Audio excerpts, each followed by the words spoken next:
Well, hello and welcome to the Sunset Safari here with WildEarth. I'm coming to you live from Djuma Private Game Reserve, and for those of you who are watching this morning, I have managed to come up with an ingenious fly retarding system, but I'll get into that in a second. My name is Stefan Winterboer and I'm joined this afternoon by Andrew on camera, by Jamie, and by VM, as far as I know, still out with Jamie, and by Tara and Jess in the final control. So, coming back to my fly story, I remember Andrew was lighting some elephant dung today to smell what it smells like, and it just triggered a memory. When I was in Zambia visiting the Northern Kafue National Park, the rangers there lit some elephant dung and hung it around the cars to discourage tsetse flies from biting us, and it worked like a charm. And I must be honest with you, as I'm sitting over here right now, I don't have a single fly buzzing around me. I'm going to show you what I did in a second, but testimony to the fact that it works. So some good old African bush magic. And basically what it is, just hold, we must hold it there. That's good, yeah. Basically what it is, it's a can that we had some of our coffee in, that I drilled some holes in, and inside I have put a piece of smoldering elephant dung.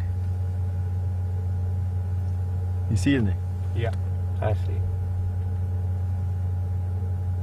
And the smoke that's coming off of it is really aromatic. I mean, I don't really have a problem with it. It's actually smelling quite nice. I know that smoking elephant dung has been a traditional African cure for coughs and colds and a whole variety of different things for centuries. And we're going to give it a bash today, feeding it tiny little bits of elephant dung that we pick up. This is a piece of elephant dung. And what keeps it smoldering is the fact that the elephant have chewed wood. This is a piece of chewed stick.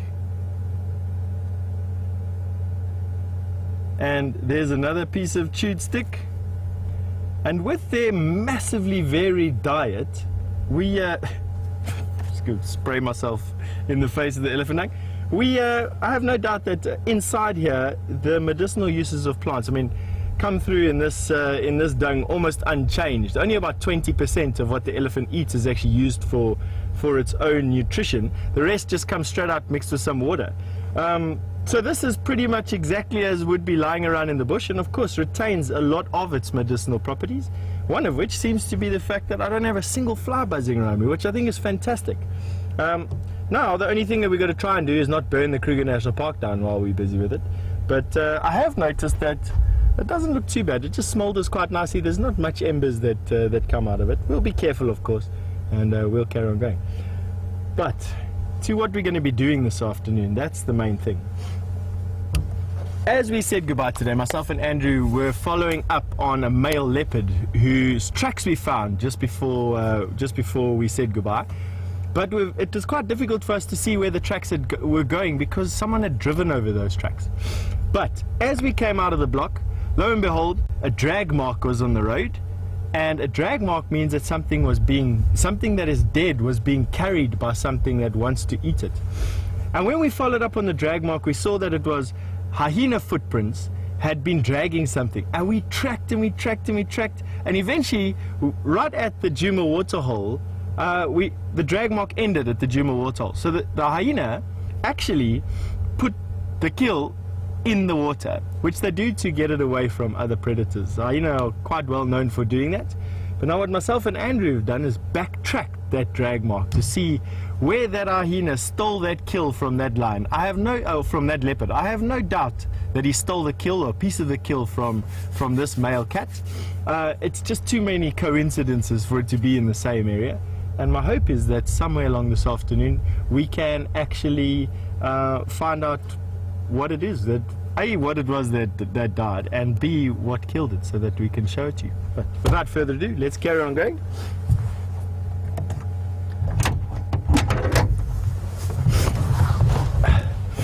One thing that the smoke is giving me is a runny nose. So that obviously is a side effect of whatever it was eating. So excuse Excuse the odd sniff.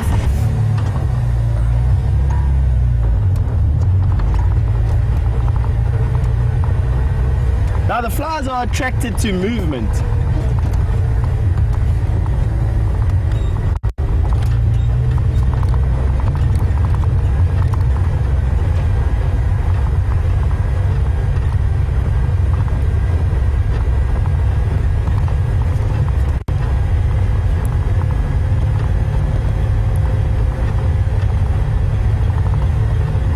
So, let's carry on. I'm hoping that we find signs of that drag mark on this road. The last time I had anything of it was as we were coming out of this block on the left-hand side where we are at the moment. That drag mark was coming through the bush. Quite difficult to follow in this type of bush because there's so many bush paths around. It's really difficult to see something that was dragged, and obviously it wasn't something very big. It was quite small. I would say that it was probably duiker or steenbok size, and it was dragged quite a distance as well. It was probably dragged about a mile. Can you believe it? Now I've watched hyena and I've watched leopard drag things for upwards of 1 kilometer. So I'm hoping that the drag mark comes out here somewhere and we can get an idea of where it terminates.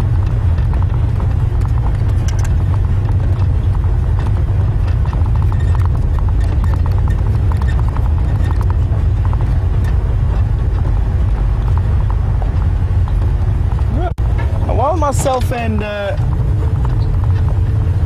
and Andrew look for this drag mark, I think a good thing to do would be to link back to Jamie so that Jamie can say hello and tell you what she's up to this afternoon. And I think that she's got some hornbills that she wants to show you. So from burning to birds eating out of dung, we'll see you in a bit.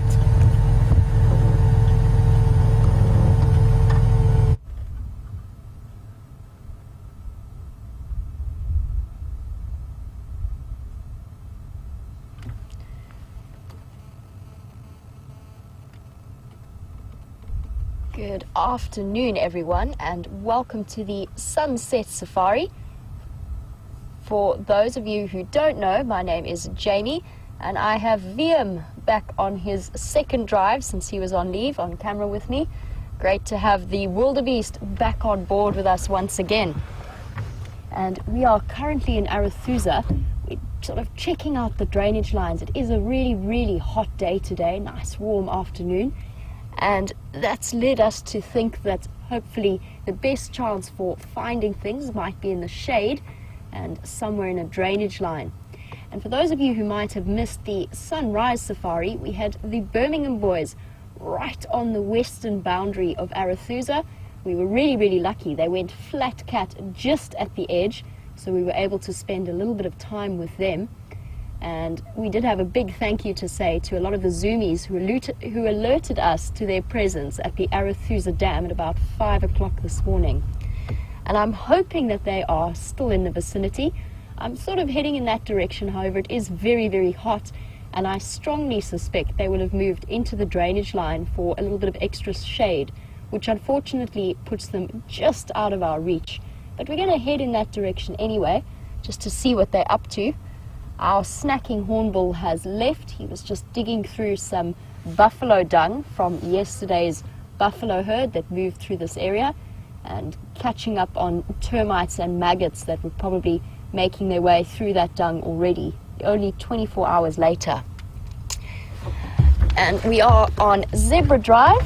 It's time for us to head off and see what we can find.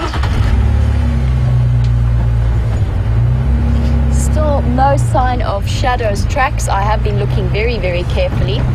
She was south of our boundary yesterday, and I was hoping that she would make her way up Triple M and into the area that she's been in for the last few weeks. But unfortunately, so far, no luck there. But what an interesting situation with that hyena kill, dragging it into the water that Steph had. Always fascinating little creatures, hyenas.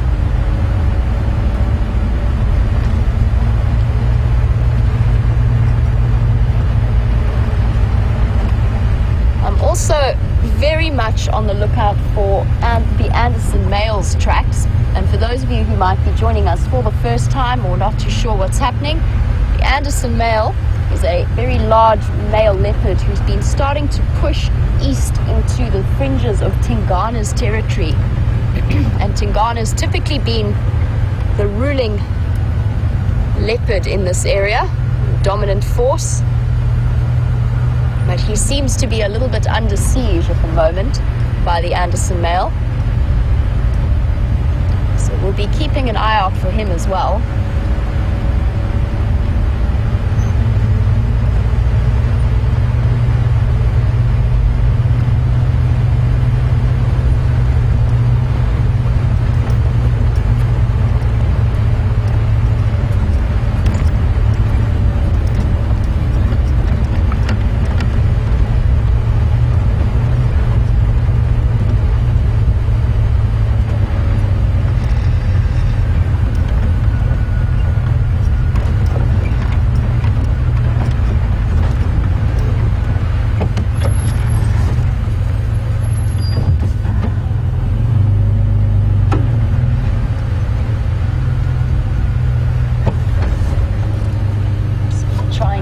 Position for these herd of impala who are fairly desperately looking for some shade.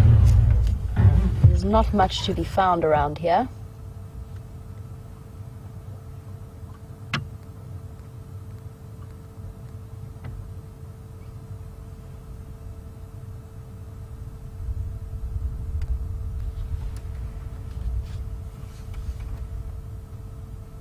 And on our way down, Viam actually remarked that it's so dry we might see an animal like an oryx, and it certainly does have that feel to it today.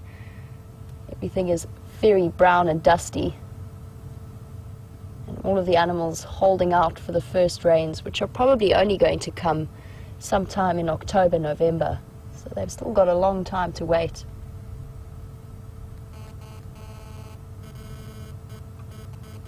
I do have a feeling we're in for a very, very long and dusty spring and summer.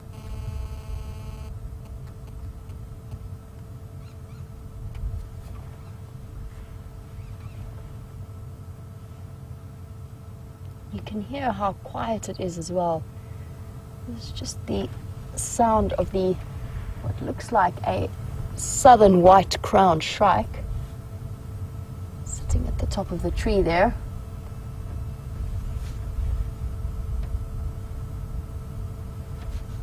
Could possibly be a new bird for some of you who are working on your bird lists. And we did also see that Senegal lapwing that Steph had yesterday afternoon, also on the same place on Impala Plains, just before we went live. So it seems as though that pair might just be nesting in that open area, which is very exciting news. It's not a common lapwing for us to see. So we can start to look forward to more Senegal lapwing sightings. And of course, as summer comes and the rains start to advance, we'll also start to see a lot of the migrant species returning. So the cuckoos, some of the other shrikes like the red-backed shrike, or what other shrikes are migratory? The red-backed shrike is probably the main one. They're going to start returning to these areas very, very soon once the rains start to come. And I'm still on the lookout because I think that we can start expecting the Wahlberg's eagles to be heading back here. Even the steppe buzzards and the steppe eagles should be making their way back as part of the sort of first early migration of the bird species that we do see here. And our impala have disappeared off, possibly to seek out more shade. And we're just going to head towards Arathusa Dam. There is a family of warthogs that have been living there. I've seen them twice now, and I'm hoping they might show themselves again. It's a nice large sounder of warthogs. Might still be a little bit too hot for them.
to have VM back. The wildebeest is back on form and with us, and I say a big thank you on his behalf to all of you. I believe that VM had a wonderful time in the Kruger. Is that right, VM? Yep.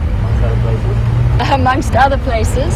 So he's been around and about and is back refreshed and ready to shoot some amazing images for us all.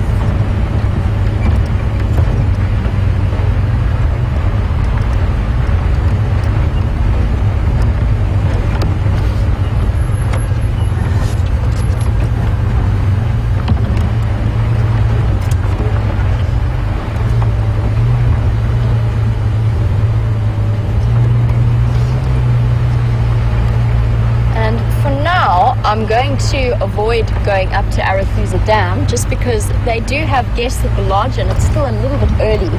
So I can see all of the guests out and about having their lunch on the deck. And I don't want to disturb them too much, so we're going to avoid investigating the dam for now. We will be back. We can come back a little bit later depending on what's here. But it's still a little bit early and the rest of the guests haven't gone out on their game drives yet.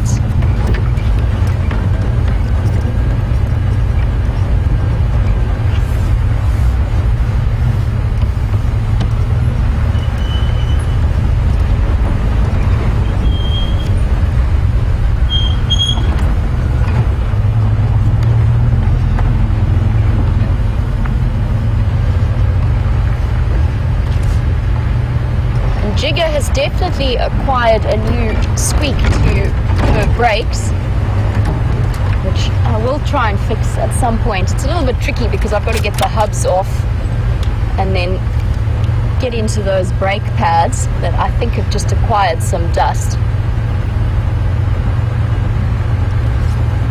I'm trying to avoid using brakes as much as possible for now.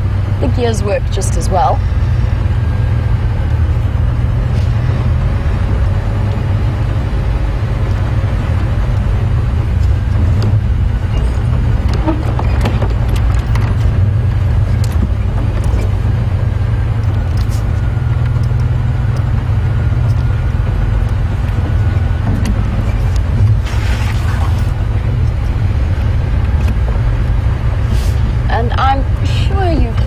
Wondering what Steph has been up to. So for now we're going to head back across to where he is on Juma, and we will continue our search for these elusive leopards of Arathusa. We'll be back with you a little bit later.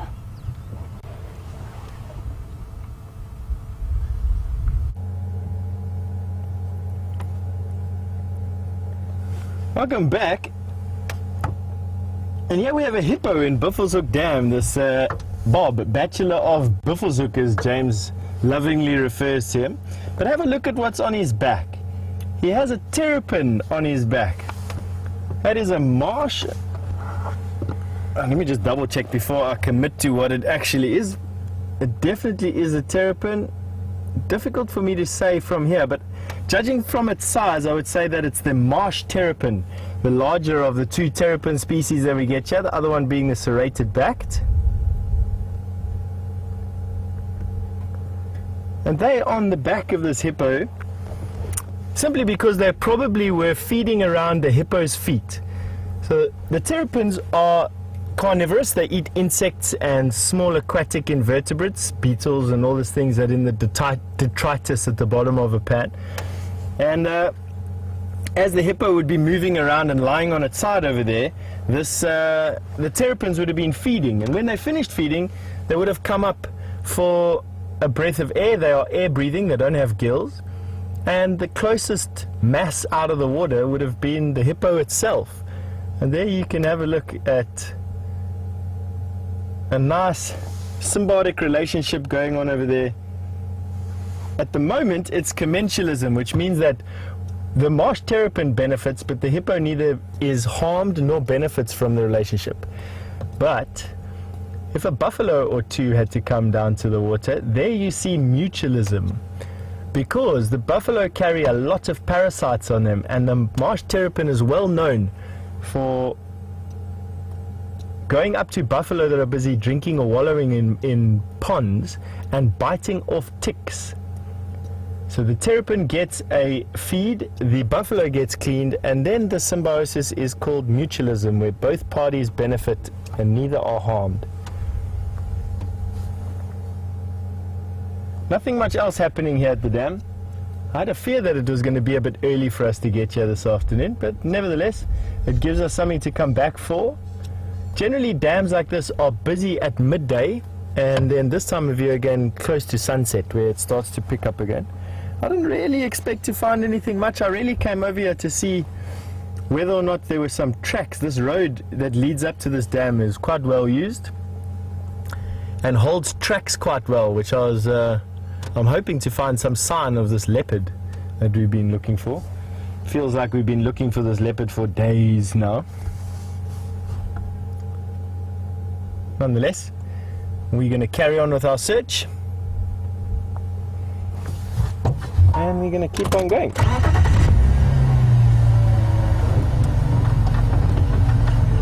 Let's go. I must say thank you to Jennifer in Toronto for sending through your comments to us. And I want to answer your question by saying, oh, I didn't make one for Jamie just yet. I will make one for Jamie. I first had to prove my concept. Let me just go through this dip. The signal is going to get a bit jumpy, but we'll be out it soon enough. Don't go anywhere.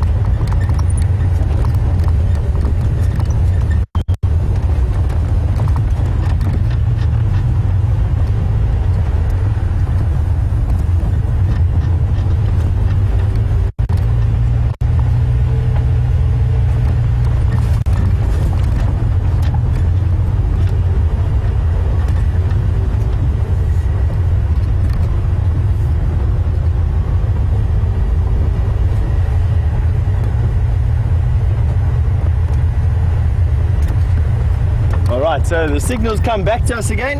Excuse us for any of the jumpiness. We did go through a very big dip over there. It's quite tough to get signal everywhere on this reserve. For those of you new to the show, you're welcome to send me through some questions if you like.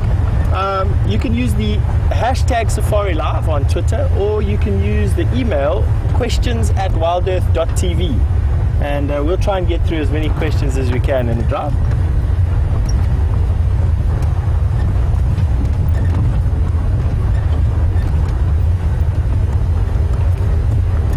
Talking about some comments, Susie Wolf really likes our fly smoker idea. And I actually wanted to get to a point where I could test it out.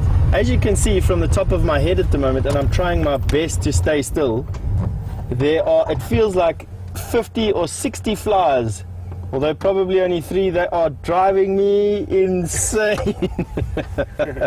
Wow. So what we did was we switched off our Ellie smoker.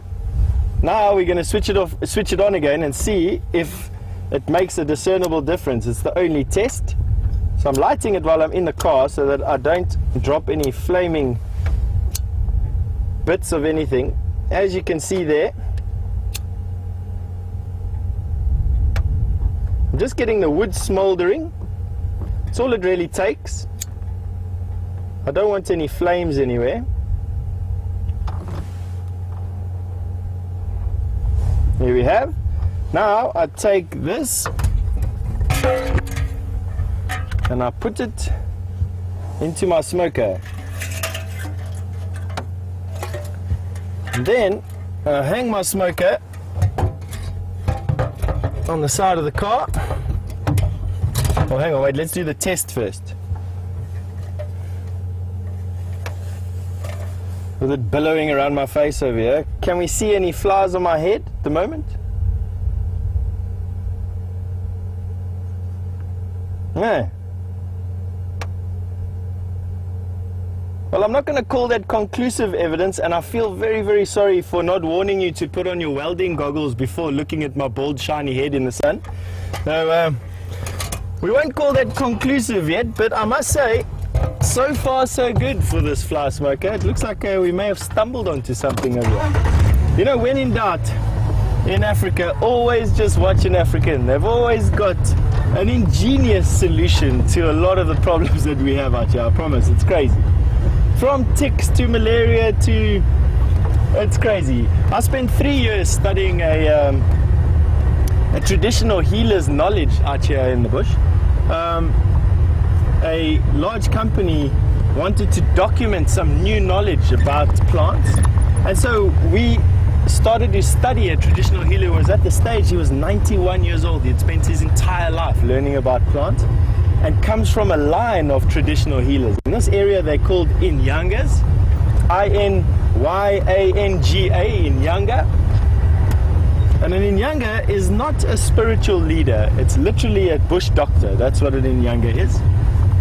And at the end of the study, we had done 480 plants, and of that 480 plants, 20 of the plants had been scientifically tested for properties that were not known to science. How was that? And this guy has added 20 new medicinal uses of plants that hadn't been done before by the time we finished. Let's have a look at this Nyala. Oh, he's moved off now. Let's go around the tree a little bit.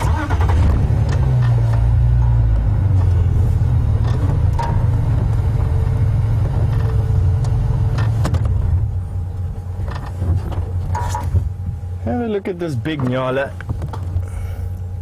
Really is a giant, and I specifically want you to have a look at its horn tips. When he sticks his head up again, if you'll notice that the tips of his horns, the last 2 inches or so, are pointing away from one another. This tells me that this is a full-grown male Nyala, not a prime Nyala. He's past prime. There will be stronger bull Nyala around. Have a look how pretty he is. Easily one of the most impressive antelope species that we have out here. Huge mane around his body that he's now erecting. I don't know what he's erecting it at. Usually they just do that for each other, but there might be another Nyala around here. It makes his profile bigger. Those big horn tips, blunt at the top after years of jousting and fighting. And I know that he's past prime because of those horn tips. If those horn tips were parallel to one another, he would be a prime ram, or bull I should say, excuse me.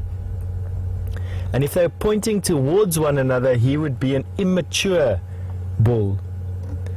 And very many of the antelope exhibit a similar thing, very, very many of them. From kudu through to impala, springbuck, bushbuck, many of the antelope species. If we see others today, I'll be sure to show you. Alright, now from one thing with a mane to another, Jamie seems to have bumped into the Birmingham boys from this morning, and I'm sure she's dying to tell you all about them. So we will carry on looking for this leopard, and we'll catch up with you in a little bit.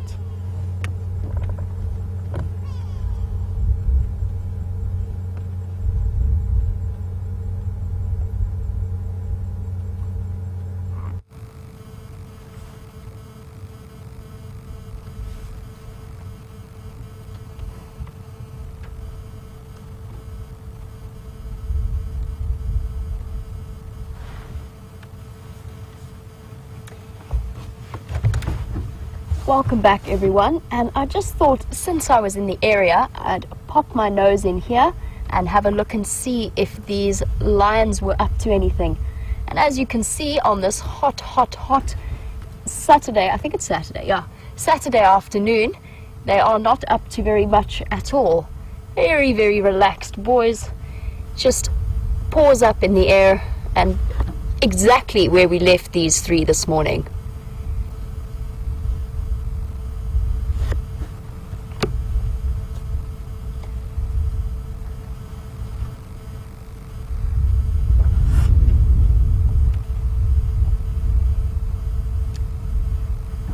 Yes, good afternoon.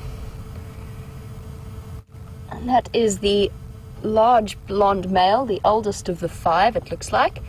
And he does have a little bit of a limp still going on. We noticed it quite a lot this morning when he got up from lying down.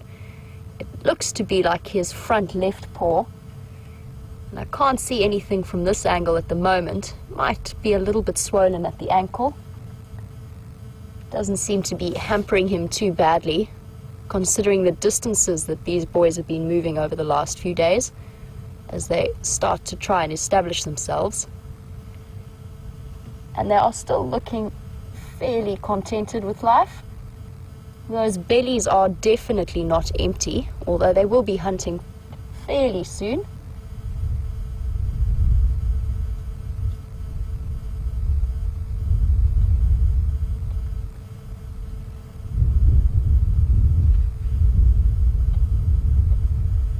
Definitely very contented cats. Now, as pretty much most of you will know, but we might have some new viewers, these young Matimba male lions, a coalition of 5 young boys, have been causing quite a bit of chaos in the area. And this is typically the territory, or has been the territory over the last few years, of the 2 Matimba males, hairy belly and a ginger male. And Matimba male lion, welcome to the Sunset Safari. Now, I know that you and many others were wondering where the Matimba boys are at this point in time, and I've only just got an update right now that the one is on Vessel's property, which is to the south of Arathusa, to the best of my knowledge, mating with one of the 6 females again, and the other is on Chitwa Chitwa, so south of Djuma, or south of Vuetela's boundaries, just south of Gowrie, Main. So they are still in the area, but they have not put in any kind of show in terms of coming to chase away the Birmingham boys, possibly because they are a little bit distracted by that female lioness who's in estrus at the moment. So a bit of an update for you there, just to let you know what's happening with those 2. And of course, everybody's very, very curious as to how this situation is going to play itself out over the next few months. For now, these boys seem perfectly content with being over there. And we do also have the other 2, just in case you were wondering, since we only have 3 on our right. The other 2 are also flat cat under the guari bushes.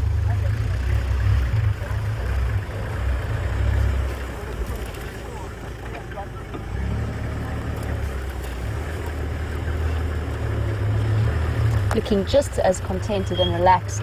And that drainage line that you can see there is right at the boundary of Arathusa. So once they cross over there, we will not be able to follow them. And as far as I know, that will be new territory for them, exploring that area.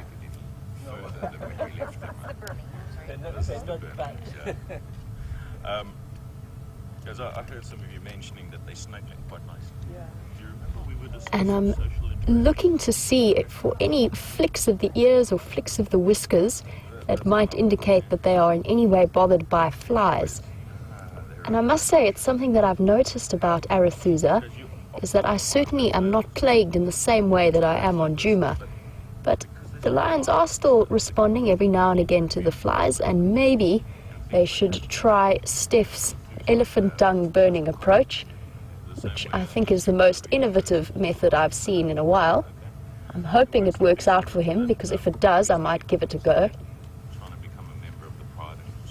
It does give quite the impression, as Steph drove off this afternoon to prepare for his sunset safari. It did look very much as though Wendy was smoking and possibly on fire. So it helps to know that he was just burning elephant dung in a coffee tin. Very, very clever method. the cowardly lion.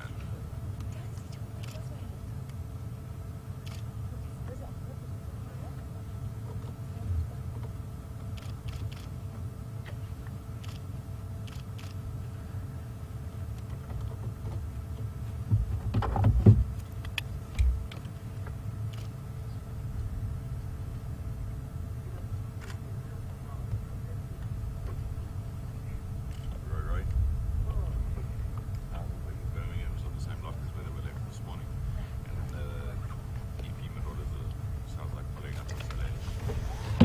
And I mentioned that just to the west of us is the property boundary. And Leo from Washington State, you were wondering, since there are no street signs, how do we know where the boundaries are between the various properties? And I will tell you a story about that. I actually have only just learned that through experience. When I very first started working for WildEarth, I actually was sent off with a map and a vehicle to go and learn the roads of Arethusa. And for the longest time had absolutely no idea where I was until I bumped into a very happy vehicle who was a very welcome sight to me at the time because I was really considerably lost. And he kindly explained that I was a good couple of kilometers outside of our boundary, had a good chuckle, and then sent me on my way. So I've only learned now through experience, and the roads all have names, we all have maps. It's just a matter of getting to know the area, and for me that drainage line is the perfect indicator in terms of the Arethusa western boundary.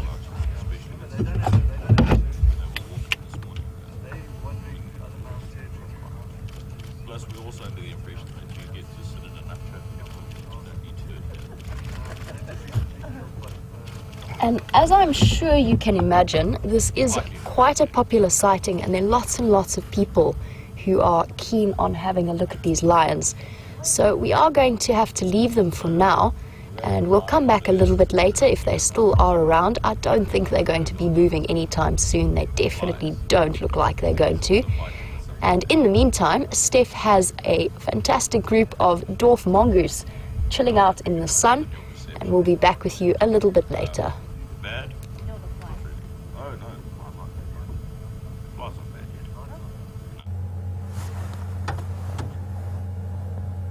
Have a look at what we bumped into. This is obviously coming from one of Africa's largest predator. This is quite often referred to as Africa's smallest predator. And roughly 100 times smaller than that male lion that you were just seeing now. They weigh almost exactly the same, but 267 grams versus 267 kilograms for a male lion. This is the dwarf mongoose, and have a look at that. Now, it's quite interesting as they're living in this termitarium, and termite mounds, apart from being everything else that they are, make fantastic homes for a lot of creatures out here, dwarf mongoose being one. Have a look coming into the bottom of your screen now, bottom right, you'll notice a bunch of little black dots. That is their dung. That have a latrine area, but have a look at how flat the sand is around there. And now I'm going to tell you why that is. That is the northern side of this termitarium, and it's where these mongoose will be lying down in the mornings to get sun. In the southern hemisphere, the sun is on the northern side. That's why all our houses face north here.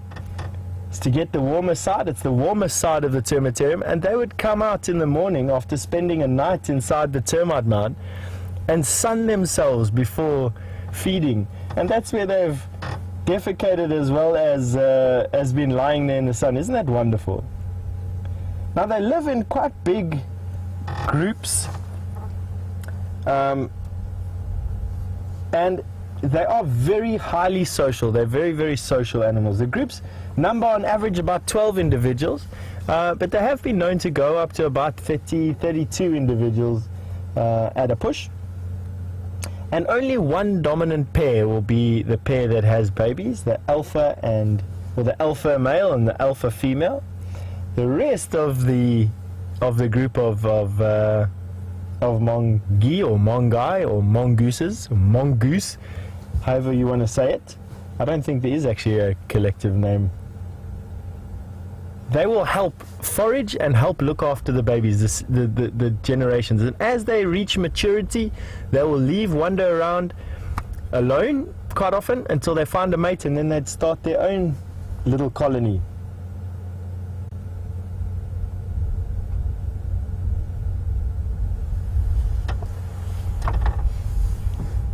These two are just enjoying sunning themselves in the looking out. I haven't seen too many others. I saw one other one that was just behind there actually.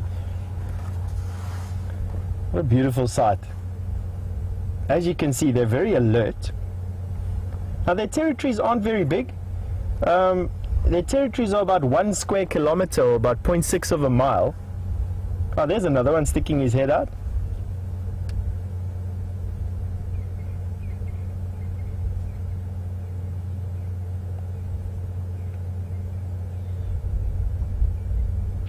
And they will sleep in this one square kilometer. They will sleep in a different termite mound every single night, and that's so that they can avoid being preyed upon. These guys really are on the menu of quite a lot of things, not just mammals like leopard, but also birds. Eagles will take them, and snakes will take them as well. So they really got to watch where they go. And one of the ways that they avoid being preyed upon is by changing where they sleep every single day.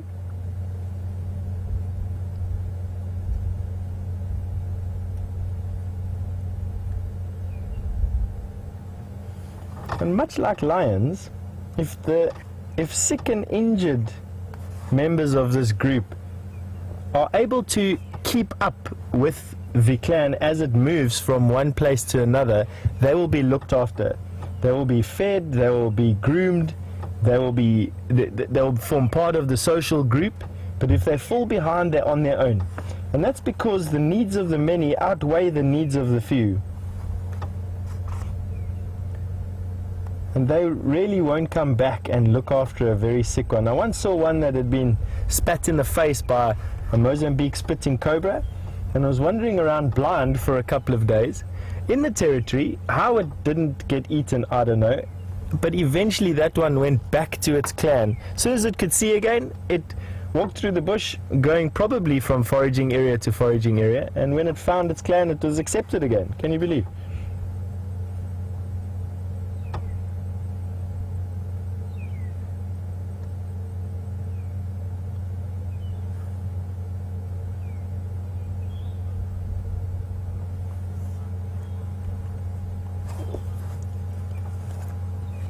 That is full grown, the one on the right hand side. And you might find that there are some babies inside this clan. There are babysitters that are allocated in the clan. And it's the responsibility of the babysitters literally to babysit babies. They carry them from den to den, they bring them food, they groom them. And other adults don't come and share what they have with the babies. They will go out and feed, and it'll be the babysitter's turn to share everything that they have. Interesting, eh?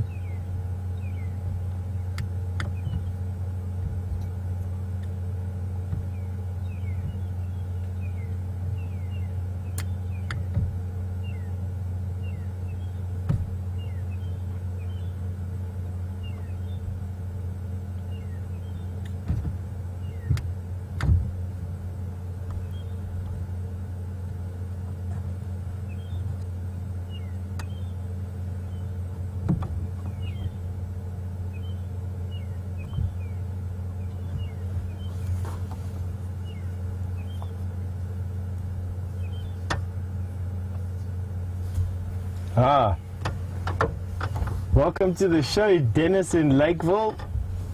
You've sent through a question that I'm sure some of you have picked up on, but not all of you would ask, but you have, Dennis. You've said that you've heard lots of presenters refer to dwarf mongoose as Africa's smallest predator, but isn't that title belonging to the tree shrew? You are absolutely right. You are not wrong at all. It is absolutely right. Africa's smallest predator is a reference to mammals that catch other mammals. The tree shrew is almost exclusively insectivorous. And while the dwarf mongoose does eat a lot of insects and a lot of invertebrates, it also has been known to catch birds and mice, which is where it gets its title from. But what a good question there, Dennis. Thank you very much for sending through that question.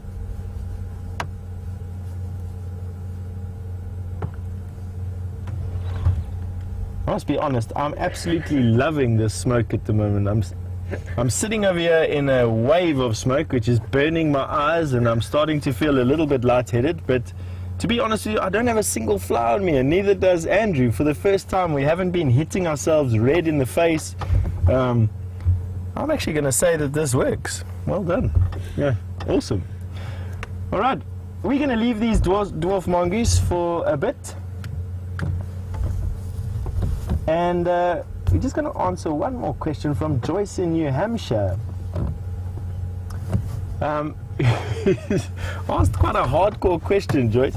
Other than being a food source for other things, what ecological role do dwarf mongoose play in an ecosystem? And Joyce, good question. If a bit hardcore, Joyce, they help to keep insect numbers down.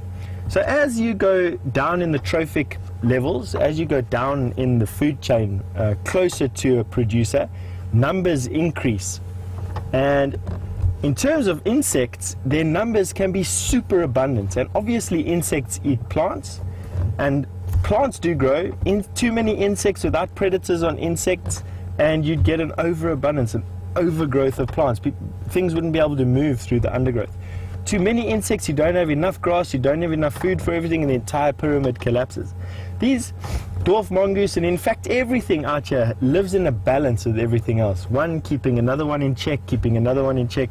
So although they are a food source, not a very big food source, but a food source for other predators, they in turn are a prey on insects and scorpions, small mice, and things that left unchecked can actually have an impact. So everything's in balance, everything's in an environmental equilibrium out here. Everything except us, that is.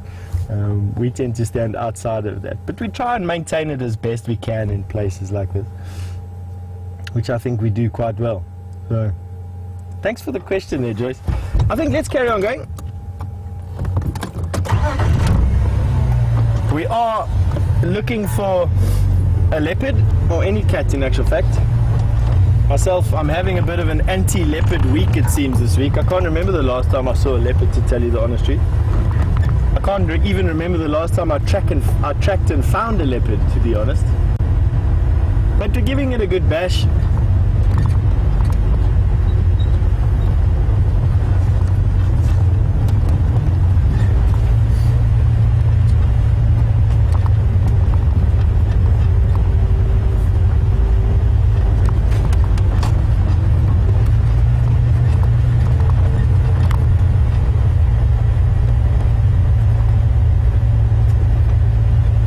This is very close to the area where we've actually found that big male's tracks this morning.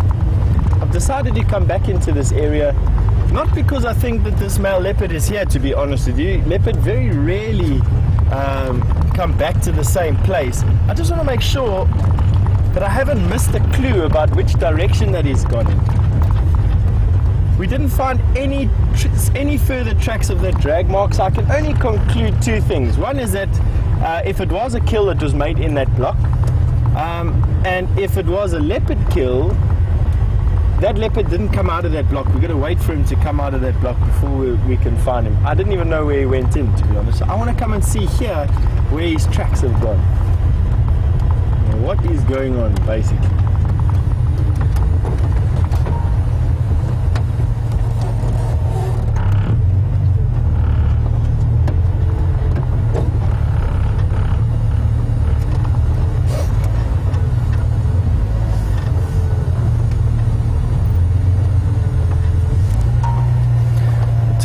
From Snake Holland has just asked an interesting question. Probably the first time, Tamara, in my entire 16 years of guiding where I've been asked this question, actually. You asked, why is a leopard called a leopard in Dutch? In Afrikaans, the word for leopard is luiperd, which literally translated means lazy horse. When they seem anything but lazy, to be honest with you, I wouldn't know the answer to that question. So I'm actually going to throw it right back out there and ask for our viewers to give us some feedback on where the word leopard originates from. It would seem obvious that it's not literally translated from lazy horse, that it probably comes from some Latin name for something or other. And I would really like to know. So if any of you out there can do it, please research it, send it through to the hashtag Safari Live on Twitter, or email the answer through to questions@wildearth.tv, and I'll share it with everyone else. So, thank you.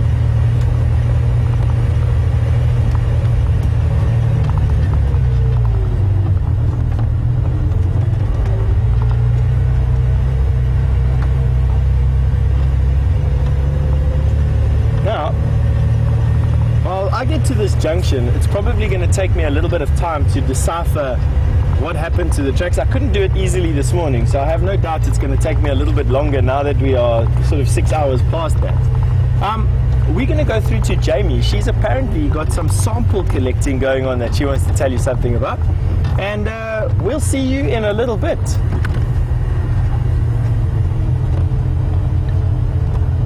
I think finishing.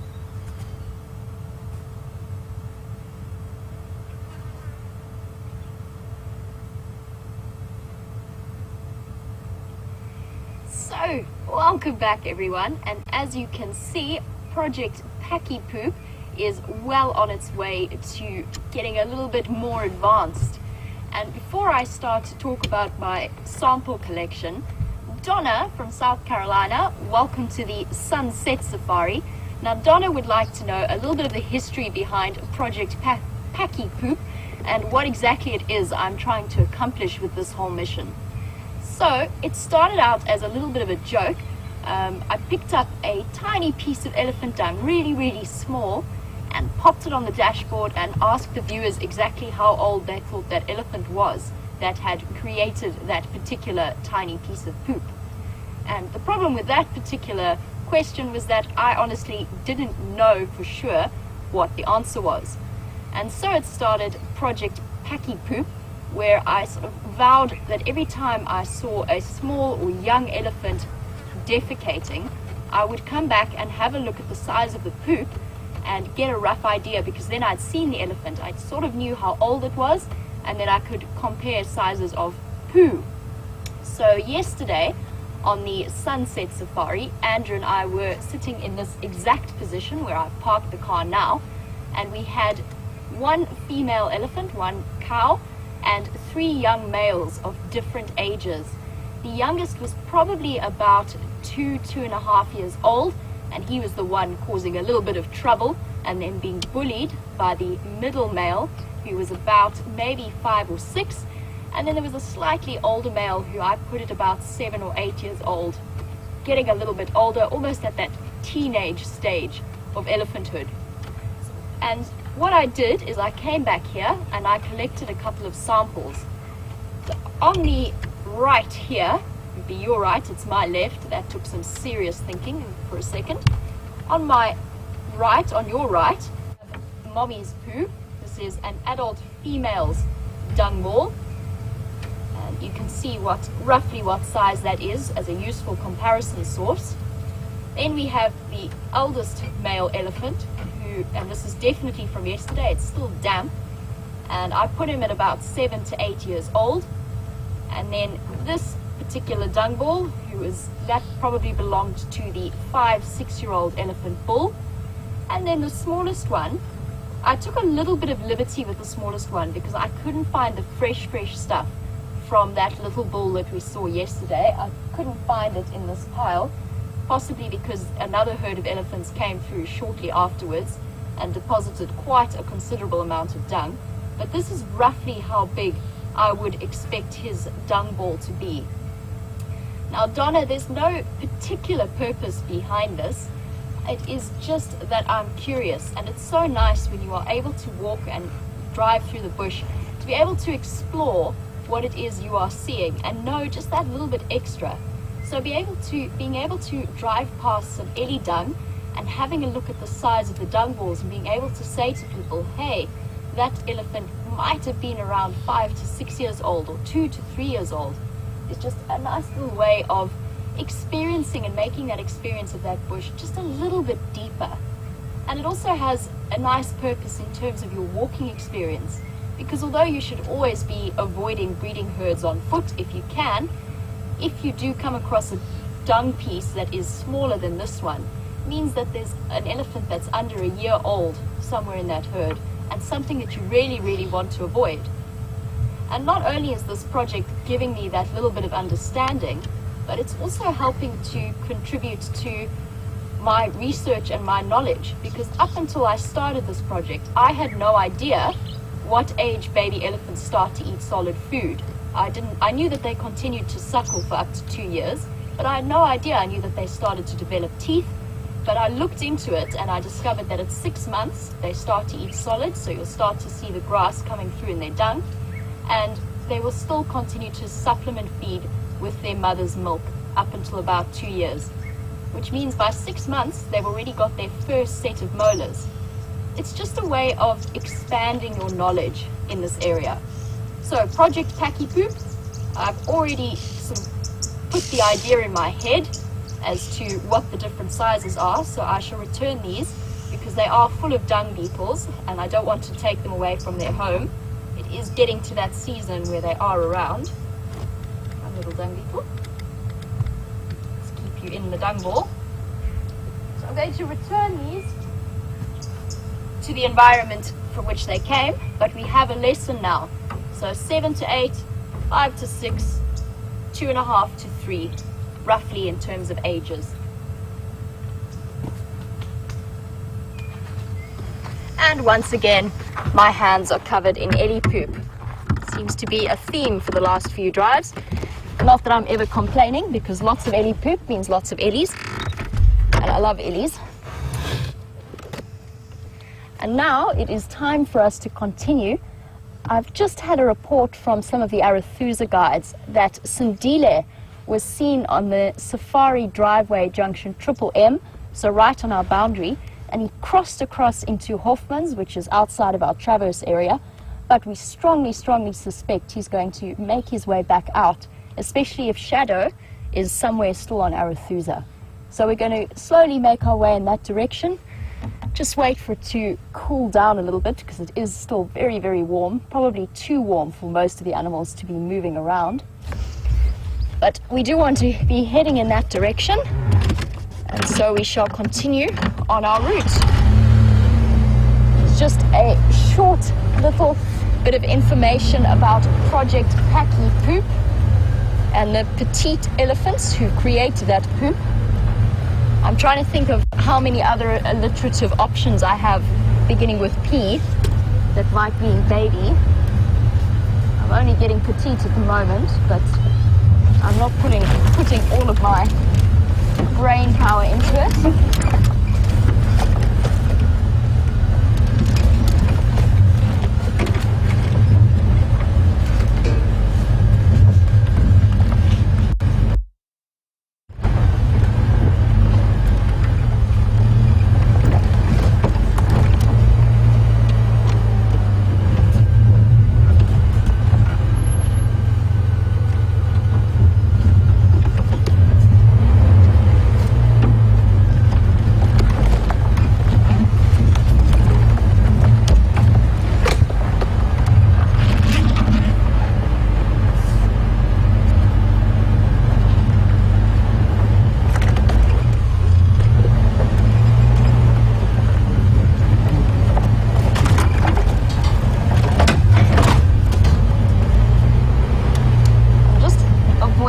Knocking VM out, and as we continue on our sunset safari, Tamara asked that question of Steph, which I think is a really, really good one, as to why in Afrikaans a leopard is known as a luiperd, which sort of literally translated is a lazy horse, which doesn't make any sense to me at all. VM, I don't know if you have any thoughts on the matter. My guess would be it's just a sound thing. We've acquired a passenger. Let's just get rid of that for a moment. We very definitely acquired what looks like half a tree under the undercarriage of the car. So we'll dodge that this time. And the only reason I can think of behind... Oh, there's lots of elephant dug blowing into my face. Had quite a good mouthful there. I think that leopard must have been an alliterative version of people saying the word leopard. And I'm not sure of the history behind leopard, or the word leopard, but it probably wasn't originally pronounced as we pronounce it today. And it probably just branched off from two separate language branches as the word used for the spotted cats of Africa. And then we look at the word for cheetah, which is a jachtluiperd, so a hunting leopard, which also doesn't really make too much sense because both cheetah and leopard hunt. So we delve deeper into the mysteries of language. And Afrikaans, of course, mostly has its origins in the Dutch language, most of it. Obviously, there's some other influences. So I'm not sure what the word for leopard is in Dutch. Perhaps some of the viewers know, and of course, we're always keen to hear from you. And you can do so on #SafariLive on Twitter, or you can email through to questions@wildearth.tv. And I'm just making my way towards the dam because, first of all, there is a hippo there that looks a little bit like a floating island. He's acquired so much plant life on his back. I don't want to drive too far off road because it is going to do damage to this fairly barren area. It is so dry. And he is quite far away, but appears to be a bit of a floating island on his back, or have a floating island on his back. Obviously just rose up right under all of those water weeds that have now attached themselves to him.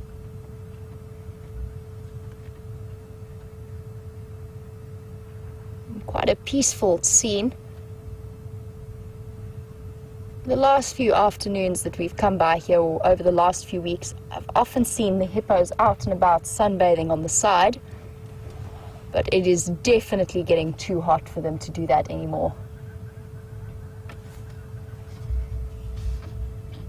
There you can see the beautiful Arathusa Lodge, currently in the middle of being rethatched. And there's plenty of water still in this dam, which is a good thing.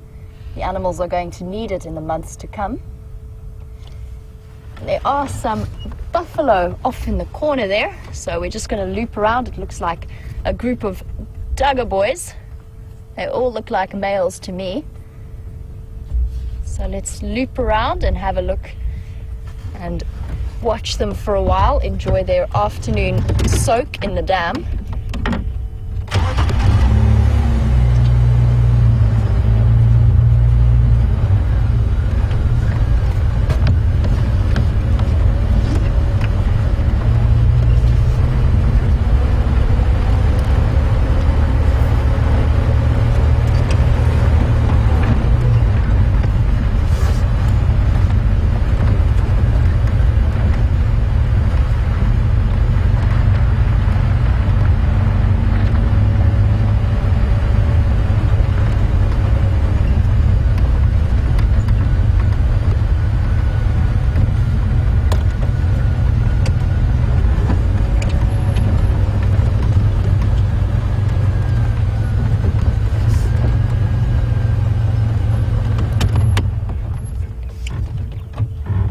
Before we go to these buffalo, are we going to be able to catch that bird there just on the edge?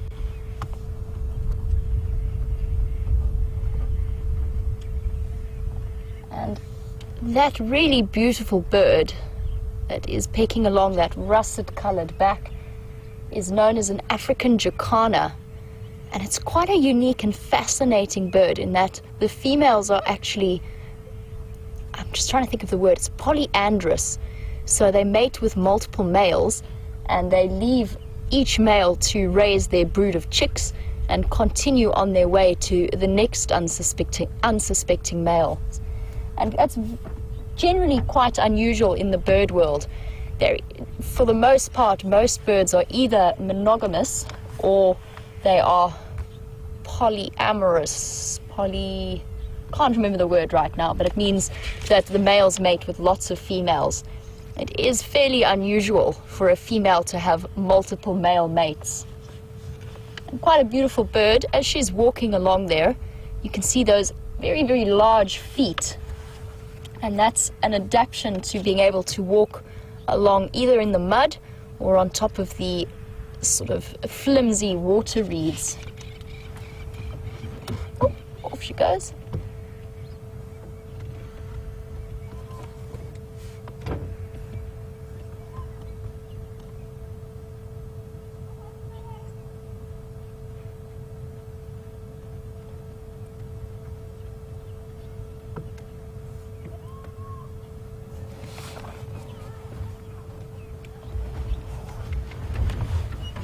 Donna, welcome to the Sunset Safari, and as we were looking at that African jacana, it would be a great bird to add to your bird list.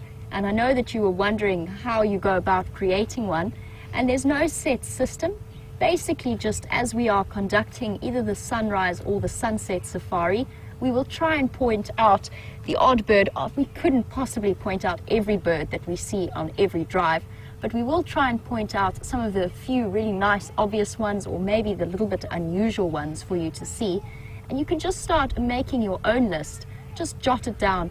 And if you do want a little bit of information as to how you spell it, or just want us to repeat the name, just shout on Twitter on #SafariLive, or you can email through to questions@wildearth.tv, and we will help you out with the name, and we will double check the spelling of it just so that you know exactly what you're seeing. And over time, if you stay with us for these live safaris, you could pick up an incredible list of birds. We probably have at least 150 species at the moment, just generally seen in the area, and that's just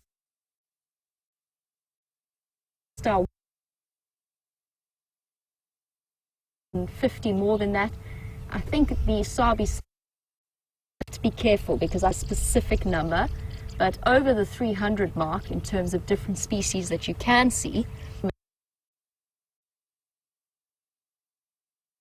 bit later, and what I'll try to do now is find you a picture of the African jacana so you can have a look at the spelling and what it looks like and the difference between the males and the females. So I'm going to just have a look through my bird book quickly. I'll find it for you fairly fast. And generally the ones that we will get very, very excited over are the ones that we haven't seen or don't often see.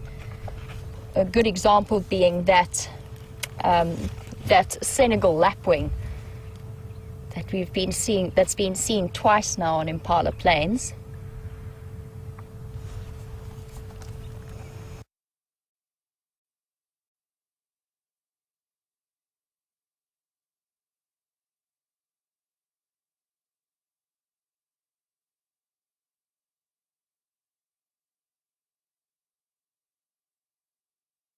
The large feet that I was looked disproportionately large, and a very, very striking bird that blew.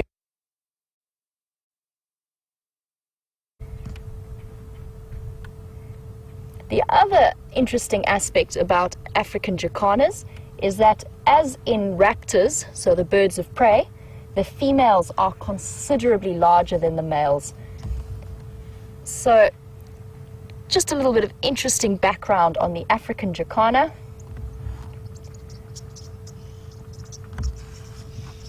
And I can hear some other birds flying around, and those would be the red-billed oxpeckers that are sitting on these dugger buoys.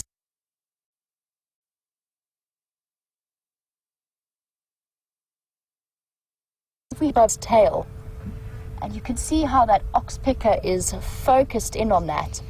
And that what is one of the disadvantages of oxpeckers is that when there is an open wound like that, they don't just feed on blood or on ticks and parasites, they also feed on blood and mucus. So when an animal does have even a small wound, they continually peck at it and keep it open and stop it from healing. So they can be very, very useful birds, but sometimes they do a little bit more harm than good. In this case, you can see that buffalo's got about 3 of them, now 4, and possibly even 5 moving around that area to pick and keep that wound open.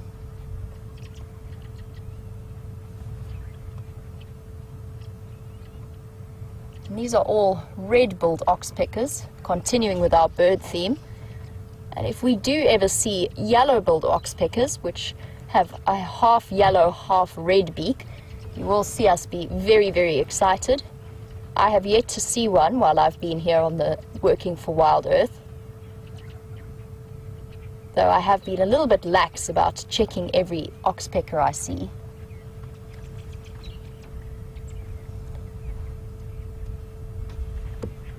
And just a little steenbokkie drinking on the edge there.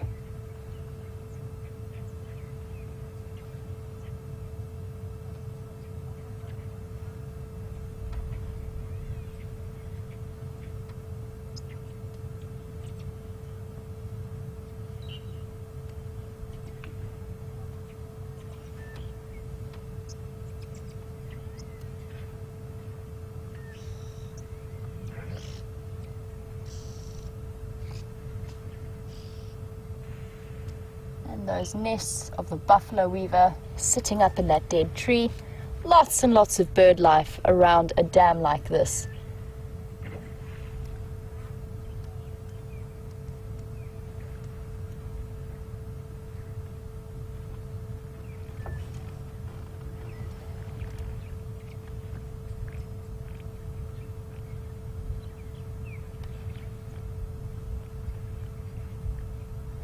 And it's interesting to note, I've been looking at a lot of these duggar boys, and most of them don't have very much in the way of mud or water on them.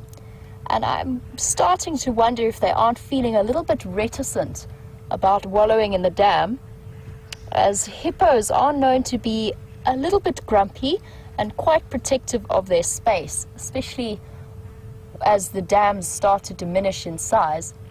And it could be that the presence of the hippos has discouraged these duggar boys from rolling around in the mud.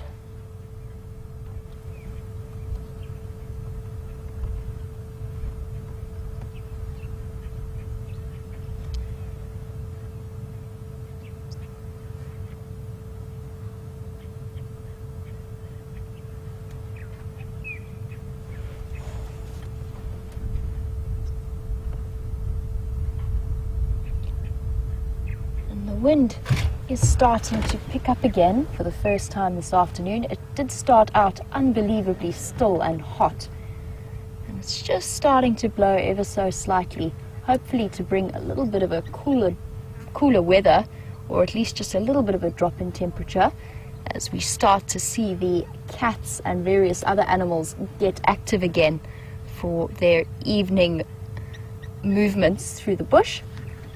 And I think it's time that we leave these duggar boys and the birds of the Arathusa Dam and the floating hippo island, who appears to have disappeared now. And we head off again on our explorations of the area. And let's see if we can finally catch up with Sindile. It's been quite a long time since I've seen him, so I'm very, very keen to see what he's been up to and how he's doing.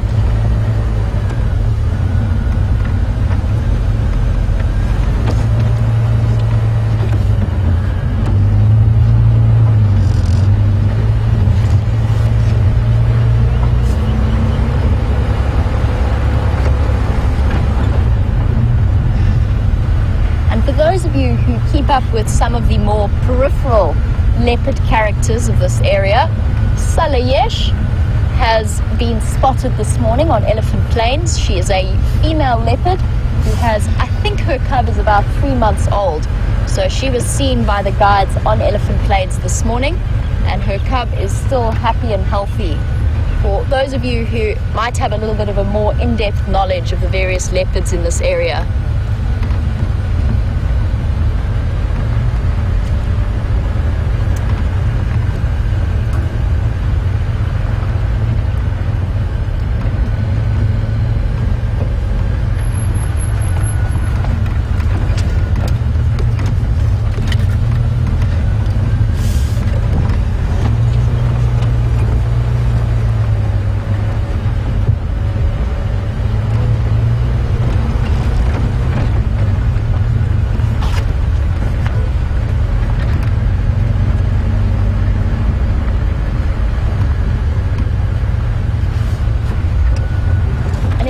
particular case, I'm not going to go directly to where Sindile was last seen by the guides, because he was seen crossing over the property.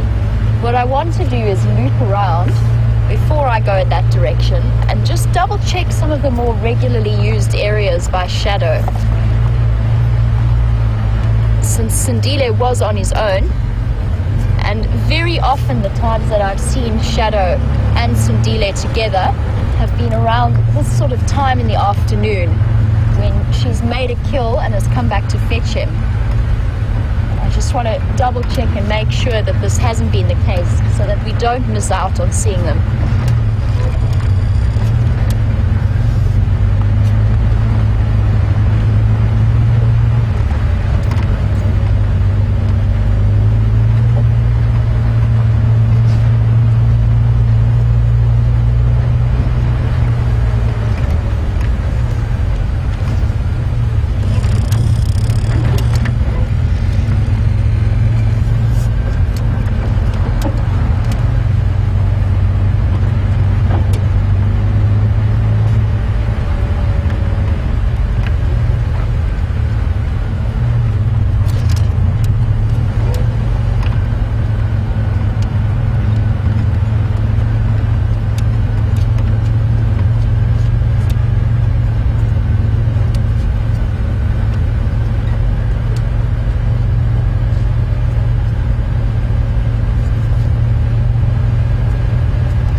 As we head away from our pachyderm dung experience, Janet has come up with some fantastic alliteration as the Petite and Preponderous Pachypoo project, which I'm very much enjoying, but I'm having difficulty wrapping both my brain and my tongue around. And Jess, welcome to the Sunset Safari. Now, Jess was wondering if I rolled those dung balls round like that by hand, or if it's how they come out of the animal. And that is very much how the animal leaves them for us. But it's a very good question that you've asked us, because in the next few months, once the rains come, we will not be seeing dung balls like that. They will be deposited by the elephants in that shape. It is just the way that they come out of the rectum, so to speak. But the dung beetles will be there within minutes, and I've seen dung balls flattened, completely flat, within half an hour during the height of summer and the height of the rainfall, when there's lots and lots of dung beetles about. So in summer we really don't get to see those dung balls so clearly, which is what makes the Petite and Preponderous Pachyderm, okay, I've lost it.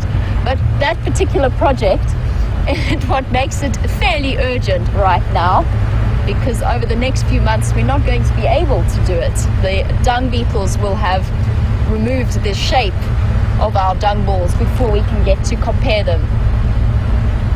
And it's only because it is winter that I was able to come back to complete dung balls today, when they had been deposited yesterday. I did think about it yesterday, but I felt like Mommy Elephant had perhaps been provoked quite enough by those 3 little boys that she was looking after. I didn't want to add to that situation in any way.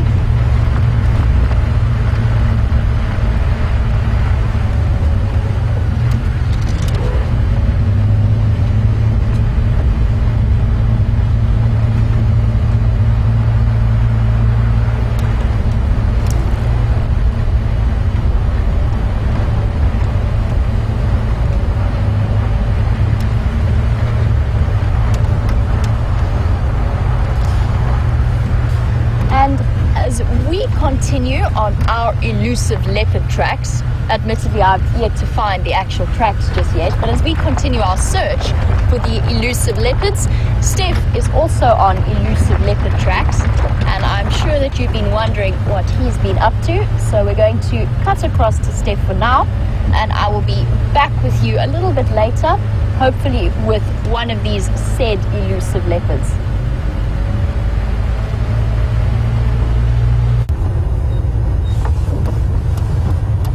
Welcome back to my very quiet safari so far. Got a feeling it's the heat this time of the day for this day. I was having a look at the weather report last night, and they've predicted berg wind conditions for today, which have made the temperature outside of the sun but it's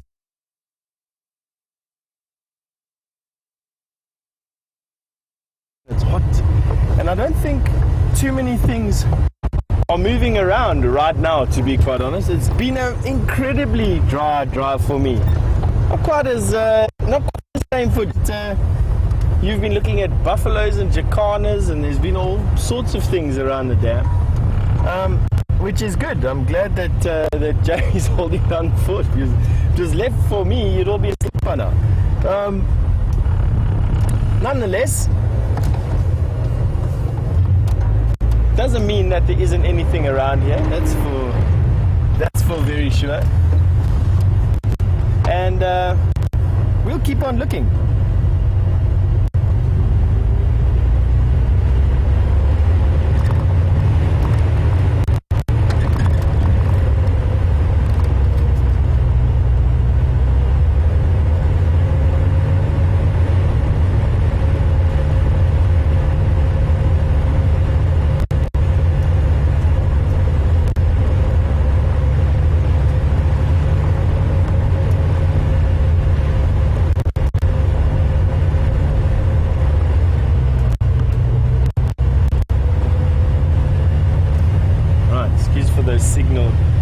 Signal gremlins creeping in. We were in a very low spot over there, and it sometimes happens in this area.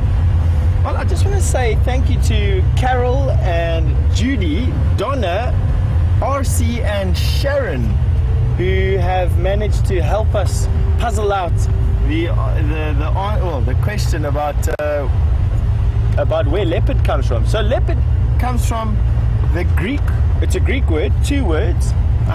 Leon, which means lion, and pardus, which means panther. So it's the panther lion. That's how they described it. And Jamie has suggested that it's potentially a phonetic translation from English or Greek to Dutch that gave it that word leopard, and not really the literal translation of lazy horse. So where it really comes from is the panther lion, or the lion panther, and it's Greek, which isn't too uncommon. That happens quite a lot with us out here, but I'm glad that we managed to decipher that, and I just want to say thank you to those who helped us understand.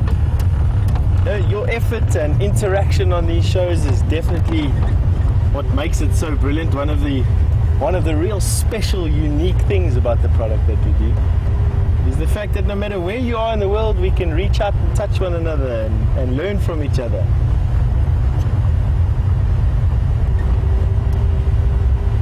Alrighty. These leopard are beginning to wear my patience thin. They're running circles around me. I don't quite know what I'm going to do. Probably get a little bit more aggressive in my approach to driving around here.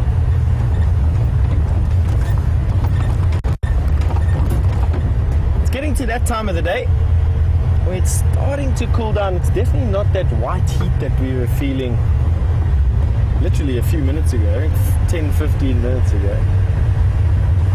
And it's about time I want to go and have a look at the dam that's close to here, do my daily inspection of the dams that we're close to, and see what is in their vicinity.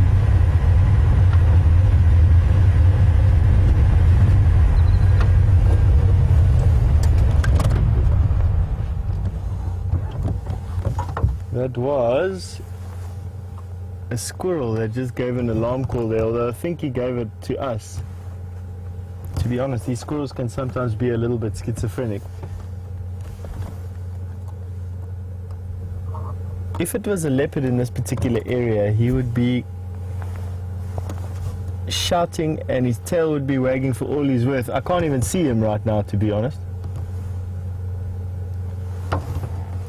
Anyway, not too much of a problem. Carry on going.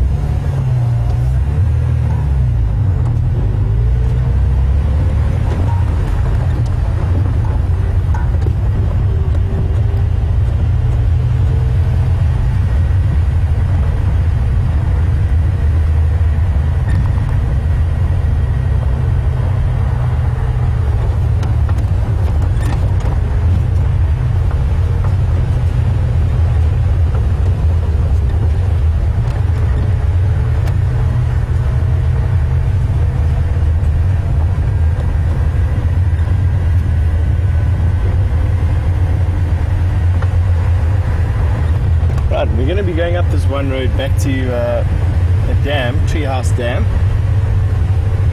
quite close to where we are. Now, I don't really expect anything to be at the dam, but what I am expecting there to be is some animals around the dam. And where you find food, you find predators.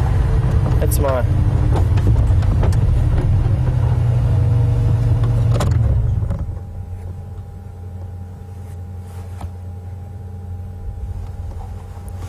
Just listening, I thought it was that same squirrel that was giving the alarm call, but I think I got leopard on the brain at the moment.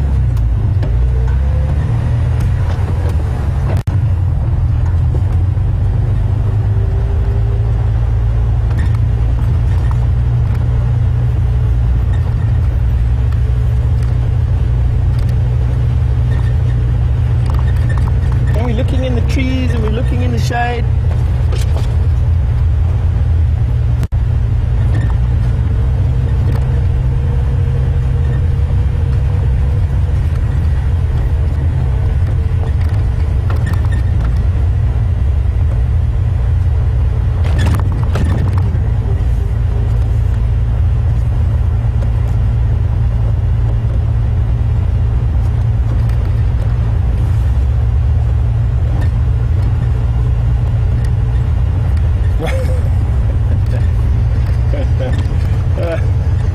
Laura and Donna have made a comment to say that potentially my fly smoker is scaring the leopard away from my car.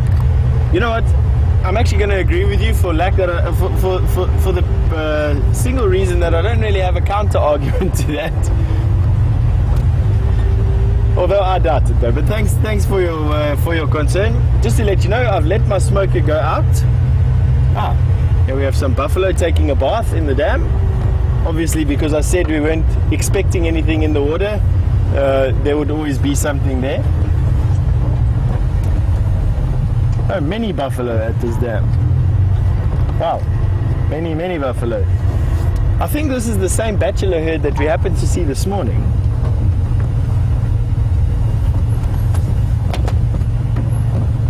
Is this a good place for you, Andrew? Maybe on the front row.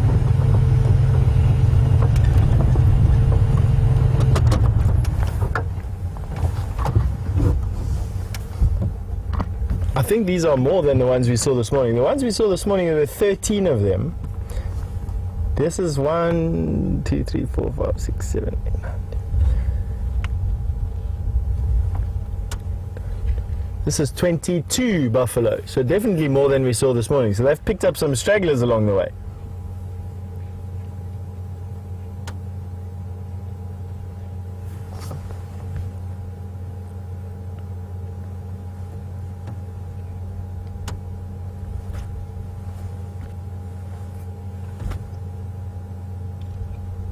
Looks like the buffalo are battling with the flies as much as with I am.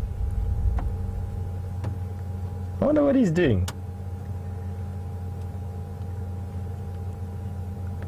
Let me have a look and see if it's not that that's oxpecker that's giving him some trouble over there, which I think it might be.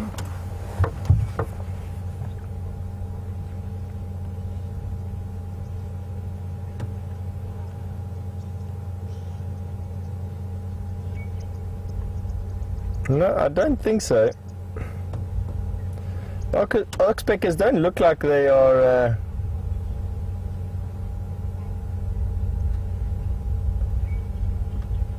digging in a wound, although I must be honest, that oxpecker that's on his belly looks like he might be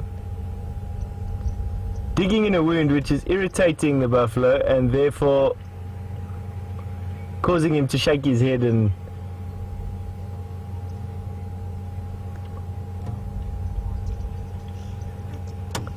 wow, there are a lot of buffalo here.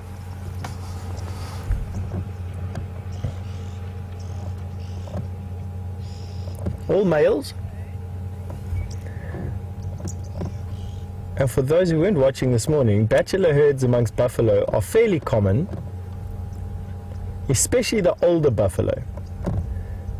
These buffalo are not really the prime bulls that are mating with the females at the moment in the herd, and the herd is pretty much left to its own devices, anywhere from sort of 60 square kilometers to 1,000 square kilometers of home range that they wander in, which is fairly large. I mean, the Sabi Sands is only 65 square kilometers.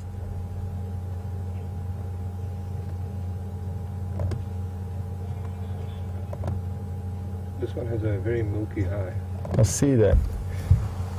Buffalo that you're busy having a look at is actually blind in the one eye.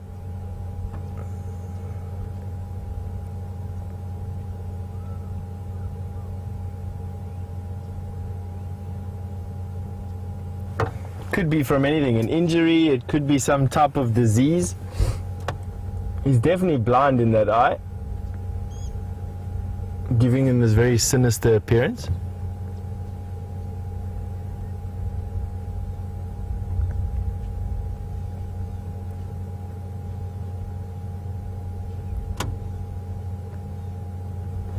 Excuse me, and I think my maths was slightly wrong with saying that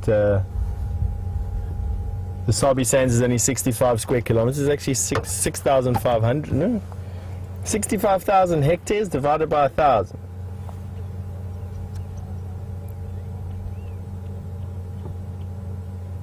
Should give you 650.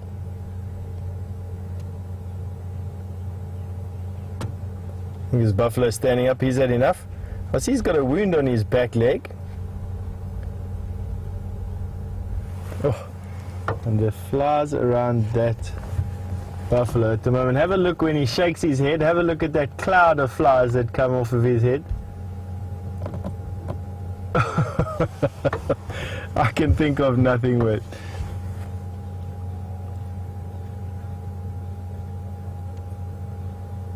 Have a look there when he shakes his head. Ooh. Man. Almost bald. Buffalo, when they get to about 10 plus years, especially as they start approaching about 15 years of age, almost lose all their hair entirely. And wallowing in mud like they do at the moment helps to cool them down. It helps to coat their skins against the biting insects and the ticks, but it also helps to shield them a little bit from the sun.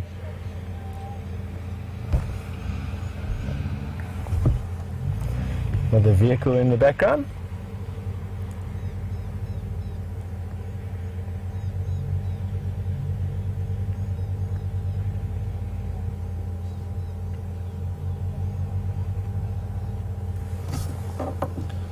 Got this buffalo that's busy lying in the mud. I'm going to see if I can actually drive up onto the wall, see if we can see him a little bit better. Gives us a unique view of this buffalo. So let's start the car and see if we can creep up.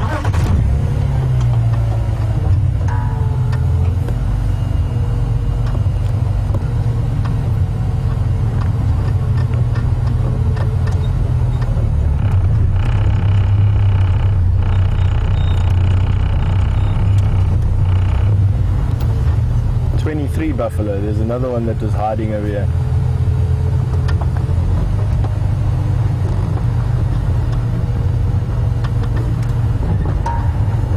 I'll give you a unique view of some buffalo.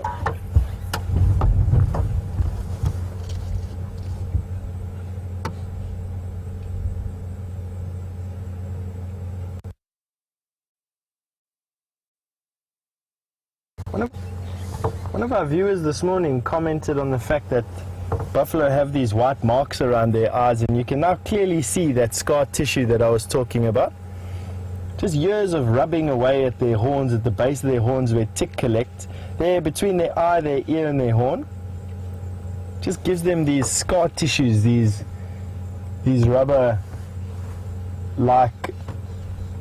Have a look how shiny his boss is. That's just years of just scraping, rubbing, compressing it against rival males' horns by bashing them together. A really old guy. He's done well to make it to this age.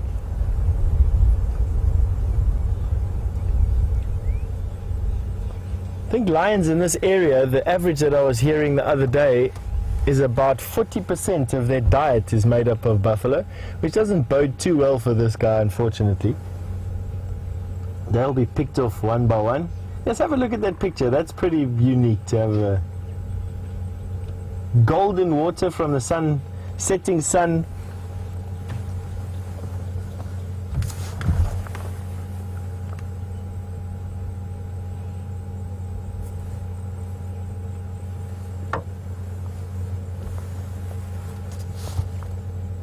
being above buffalo like this does give everyone the opportunity to get a screen grab. It's not every day that you get above buffalo like this, especially with them being as relaxed as what they are. They really don't mind this particular, the car being where it is at the moment. Yeah, Andrew is helping you with the shot. And when he set the shot, you're welcome to get a screen grab of us looking down on top of this old male buffalo. He's a beautiful example of a bull buffalo.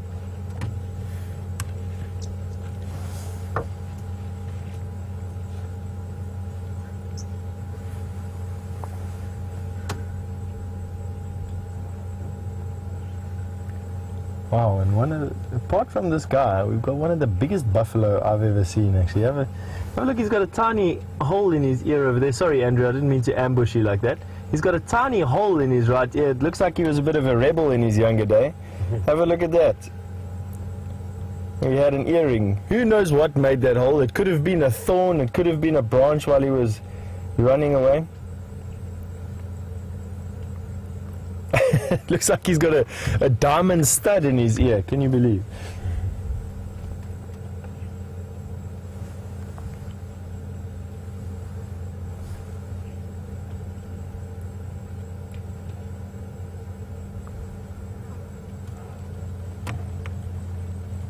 I actually want to try and show you one of the biggest buffalo that I've ever seen in my life is in this herd.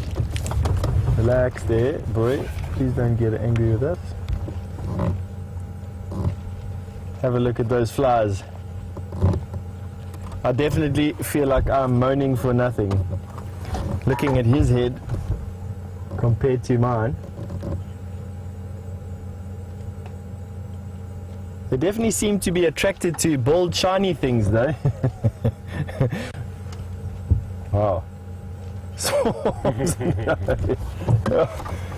Empathize with you there, big guy. Chase you out of your wood. Let's keep on going.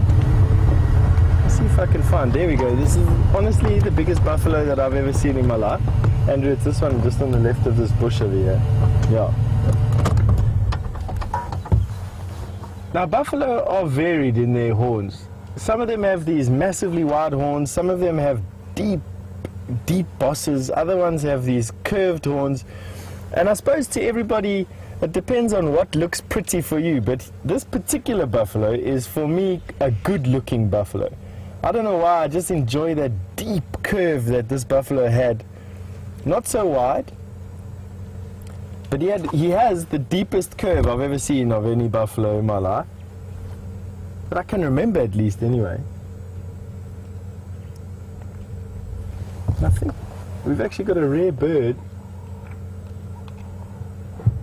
Before I make the comment though, let me just double check. I think we have a new type of lapwing or something in the water over there. The buffalo's just getting in the way. Although it makes for a brilliant picture, that as well.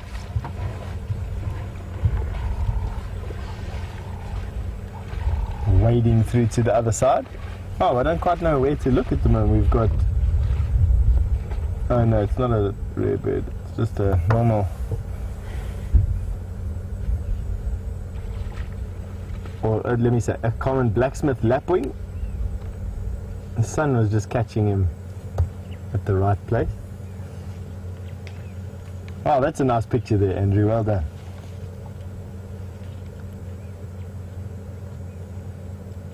Upside down buffalo, hanging onto the ground. Now here comes this big male again.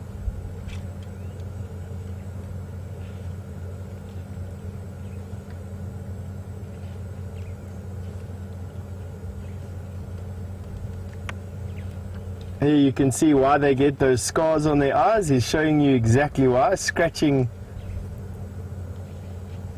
See if he does it again. There, he's going to scratch. Oh, he was scratching. There we go. Have a look how sharp those horn tips are. Wow. I mean, you can imagine a buffalo that weighs 800 kilograms, like 1,500 pounds, hooking that massive neck with those sharp horns in underneath you. quite rightly deserve. He honestly is a massive specimen of a buffalo. You can definitely take a picture of this guy for your record books. They don't get much bigger than that in the Kruger National Park. Have a look at how deep that curve goes. Wow. When he turns his head again. Although I think he's going to give his armpit a good scratch.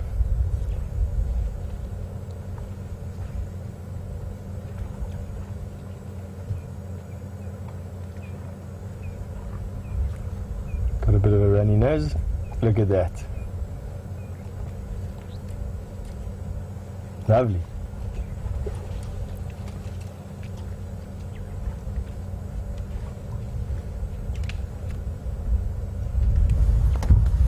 Teresa from Virginia Beach in the USA has asked a nice question. Do old cows ever join the Duggar boys to escape the drama of their herd?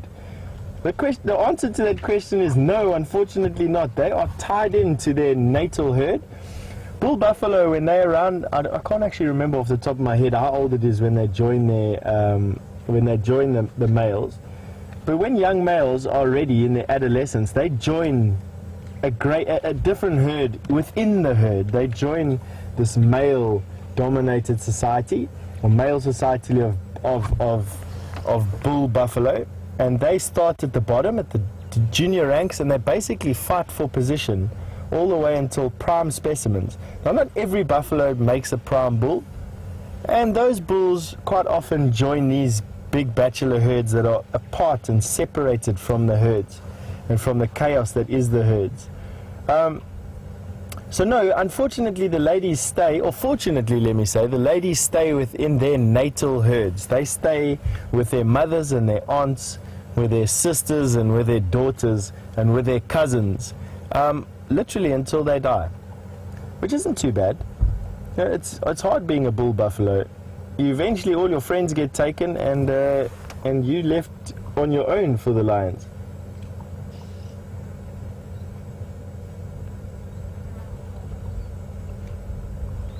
And then Ashley in Missouri has asked an interesting question. She's asked, are there any bird species that are major insect eaters that could benefit from the amount of flies around these buffalo?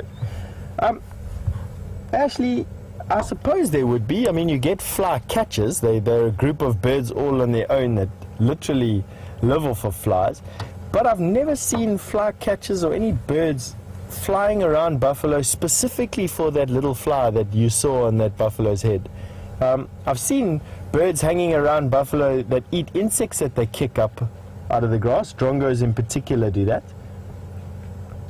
But I've never really seen insects catching those flies that live on that buffalo like that. That's a good question. So I mean, the answer to that question for me would be no, but I mean, you might find that there are birds that specialize in it. I just don't know of them. I've never seen any birds doing it myself, not in the Kruger National Park or any of the African parks that I've visited. But it doesn't mean that there aren't.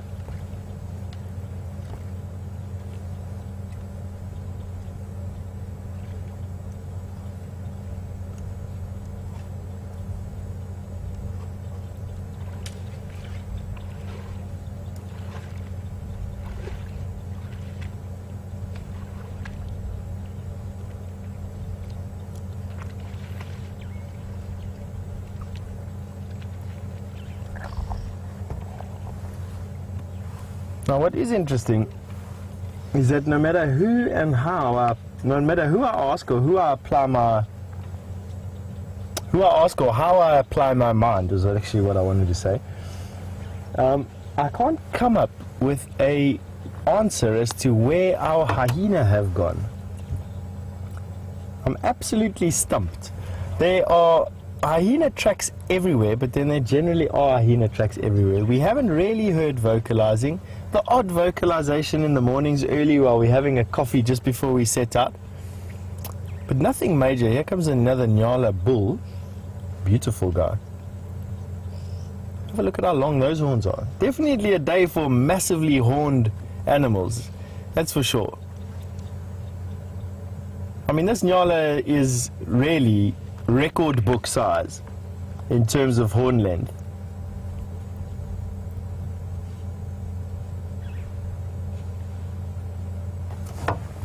He's going to come and have a drink. Make for another.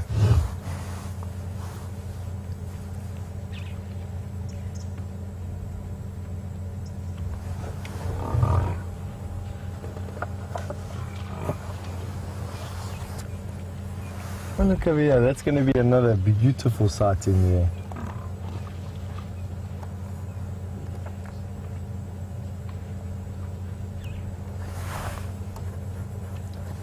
And then Lisa has asked, is there a description anywhere that I can get to show you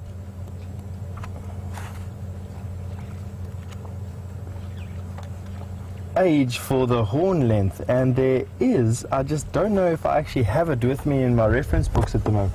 I'm going to have a look for it quickly while you enjoy this sighting. Do you mind giving me a couple of minutes just of... I have got with me about 5 or 6 mammal books in actual fact, and as far as my memory serves me, one of them has, while you're watching these oxpeckers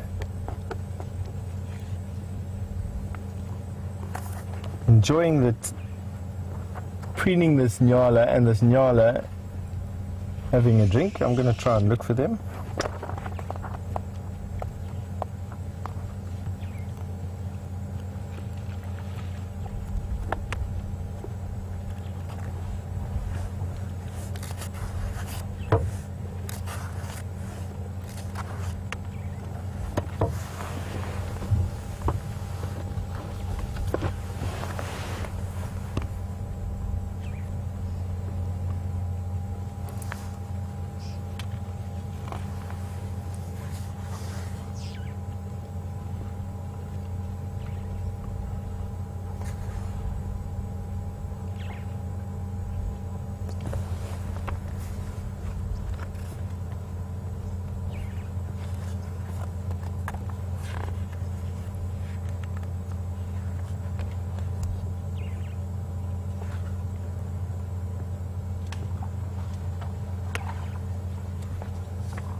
No, I'm sorry about that, but I have no reference books here to give age on horn length.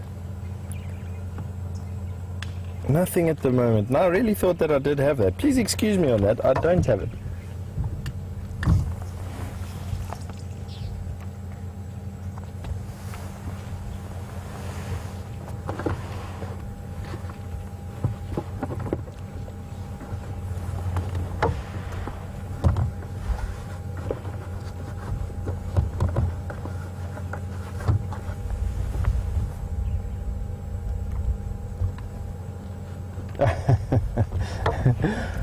Oh, this is a very cute one, and one I have to answer live.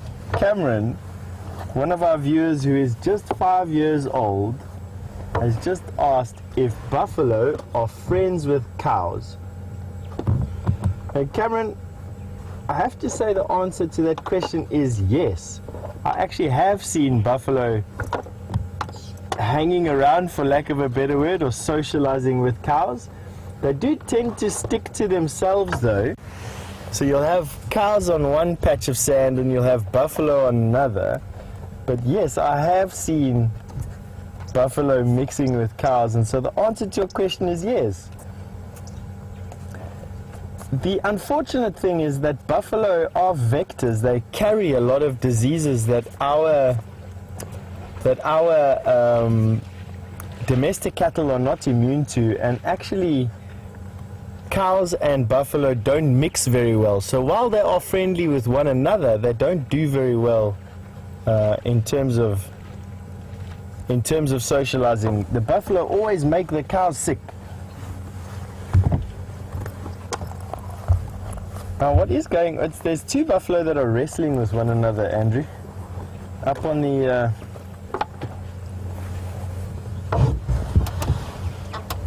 and that gives you, we're going to see over there, they're tussling with one another. That's just it's play fighting. They're not doing anything from a dominance point of view there. But that can quite quickly escalate into a full-on dominance or hierarchical fight. Now they're just pushing and straining against one another. And that is exactly how their horns get so shiny.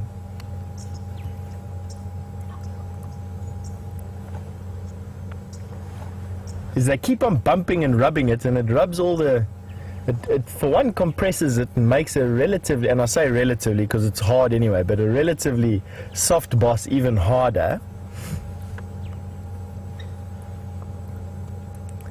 There's another two wrestling on the left hand side, slightly more left. There you go, in the middle there.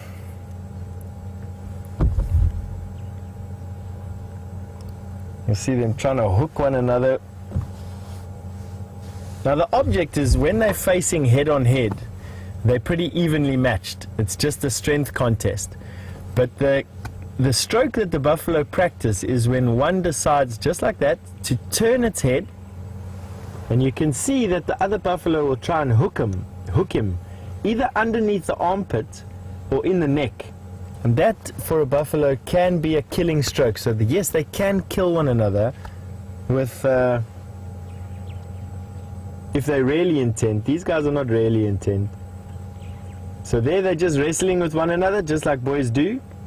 The object would be to try and get the other one to turn, and then for a hooking stroke underneath the armpit, which buries that sharp point into the armpit. There we go. You see how the one buffalo turned? Very dangerous move for a buffalo. So you saw them opening up. Oh, here's a visitor we don't have. Sorry, Andrew. Right in the road in front of us is an emerald spotted dove. Shame, I'm making it very difficult for Andrew to keep up with me today. That is an emerald spotted wood dove, and you'll notice... Oh, come on, land there. There we go. Emerald spotted wood dove, and what you might notice is the flash of the emerald colors just on the two dark spots on the back of the wing. Those are actually metallic emerald green in color.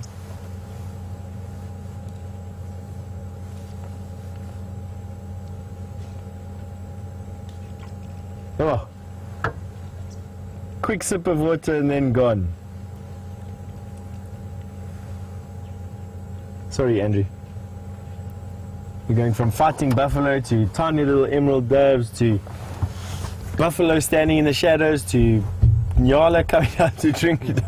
Don't know where or what's happening at the moment. So let's see if we can get a bit closer to these buffalo.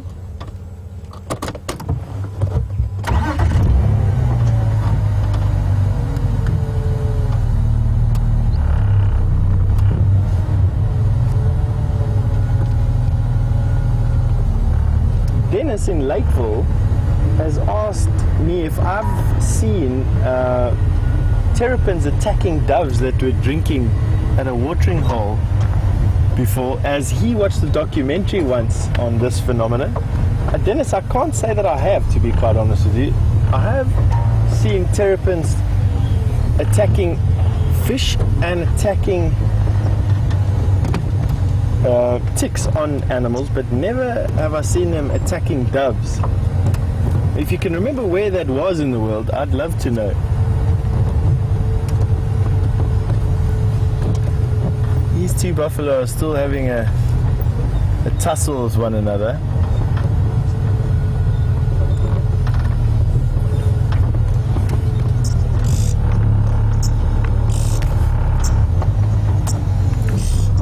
Best if we actually go backwards a little bit.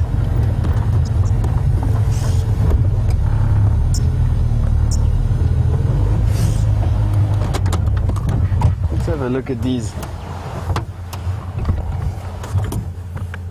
at what these guys are doing.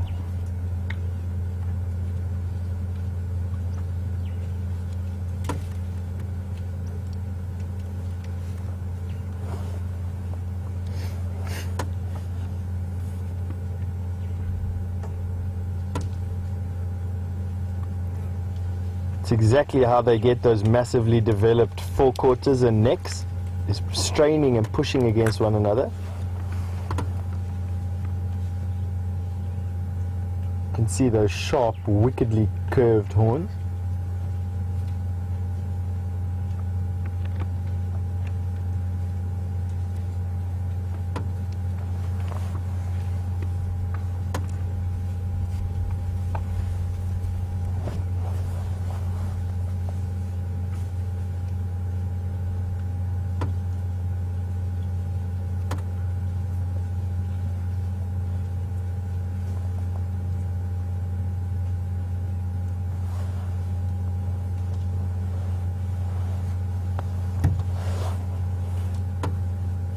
Now they're just posturing for one another, one not wanting to back away,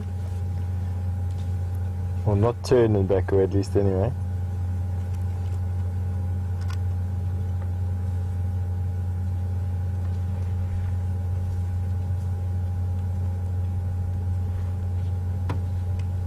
Oh, what a fantastic buffalo sighting we've had this afternoon. Totally unexpected, I must be honest with you. There's really been something to look at every couple of seconds with this buffalo herd. Nothing quite as impressive for those of you who like looking at leopards. But quite rare behavior from buffalo nonetheless. Can't remember when the last time was that we spent some time with as many adult bull buffalo doing their thing.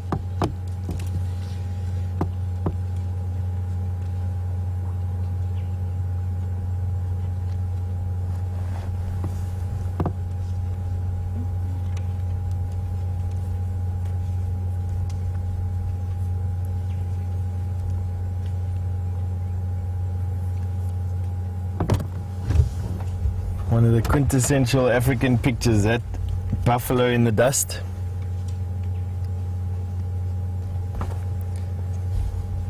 Many stories written about buffalo and what you're witnessing at the moment. Almost every one of the early African explorers who came to Africa speak of the smells associated to buffalo in the dust. They've got quite a sharp, tangy dung, and the urine is quite acidic. You can smell a lot of urea in it, and then they kick up the dust. And the dust here in this part of the world has quite a salty potassium taste, it's definitely got it's more of a salty taste than anything else. You've got this hot wind that's blowing, which carries with it its own sense, dry bush at this time of the year. Not a lot of decay, not a lot of moisture in the air.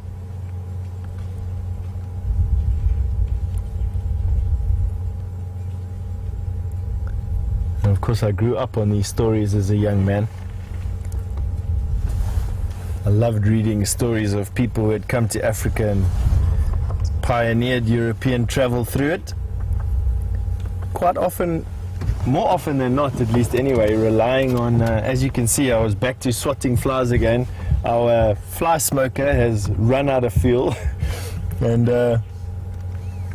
while I was busy relating to some of my childhood memories of the African travelers, and how they very often used to rely on the African people almost totally for support. But we always think that Livingstone, he did have these massive retinues of African porters, but it was only because of the local African people in the area that they managed to travel where they did. It was local knowledge, it was local ways of hunting, it was local ways of navigation, it was local ways of living off of the bush. And that's basically how Europeans went from coast to coast, and using traditional knowledge. And I just really enjoy that type of thing.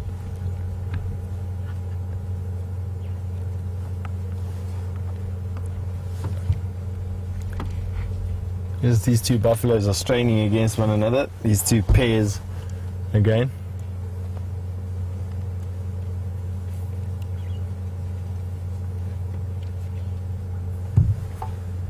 There's a cloud of flies that are coming off of each of them.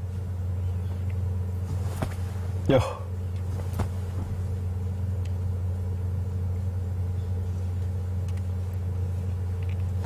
Now, I've had the displeasure of once being left in the dust when buffalo had run away from some lions, and it's definitely one of those lessons that I've learned from. When a buffalo runs away from lions, all of a sudden they leave all of those flies behind. You can imagine every one of these buffalo leaving those couple of thousand flies each behind. It was like driving through a living cloud of flies. It was twice it's happened to me. And now I don't drive in the wake of buffalo which are running anymore. Have a look at that picture. It's actually a beautiful picture. That is so typically winter here in this part of the world. Take a screenshot if you can, save it, archive it, and in January take another screenshot of a buffalo in the bush and see if you'll notice the difference. I think you'll be very surprised at the seasonal change that you see here.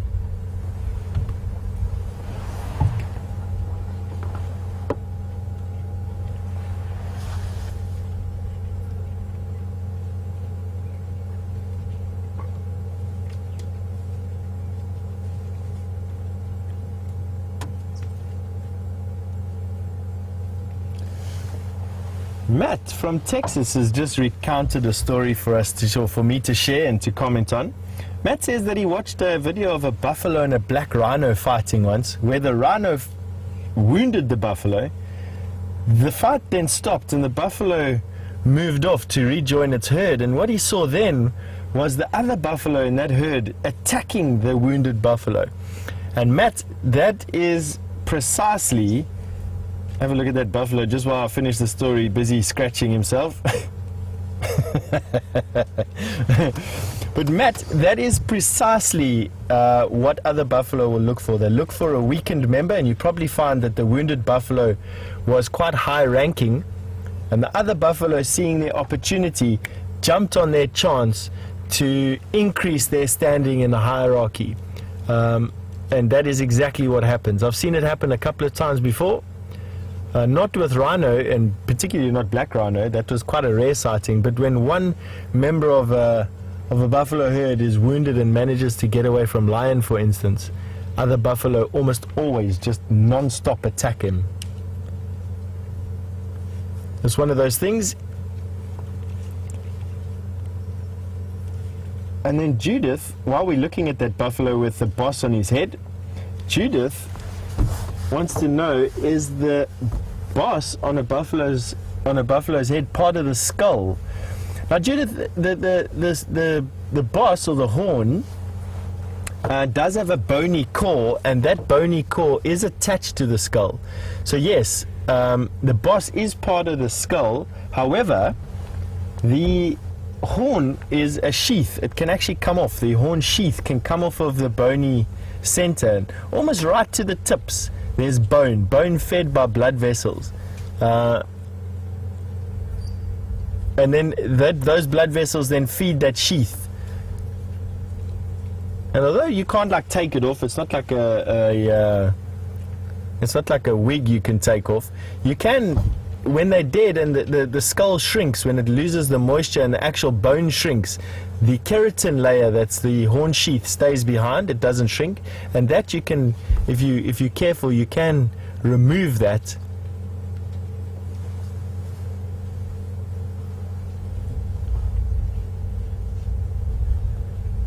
Also, such a beautiful picture. That, well done, Andrew.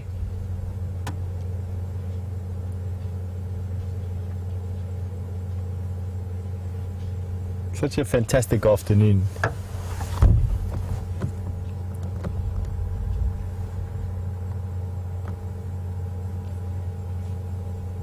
Have a look at that skyline.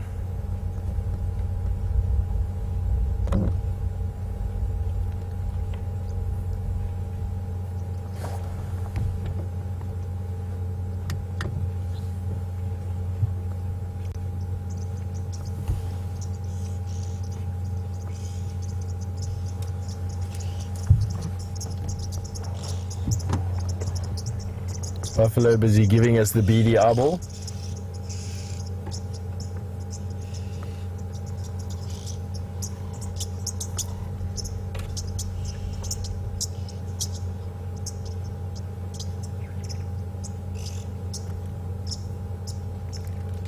Much like elephant, buffalo will try and drink water at least every second day. They're all water dependent. They can swim. Quite often they cross quite deep channels in areas where river systems and swamps are prevalent. They will swim.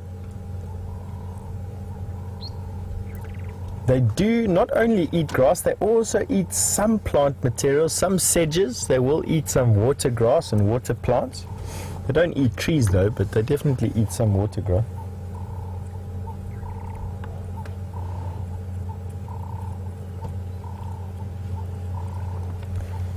All right.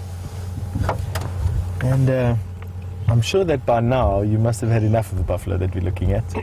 And I'm also sure that Jamie has got an update for how her tracking of Sandile is going.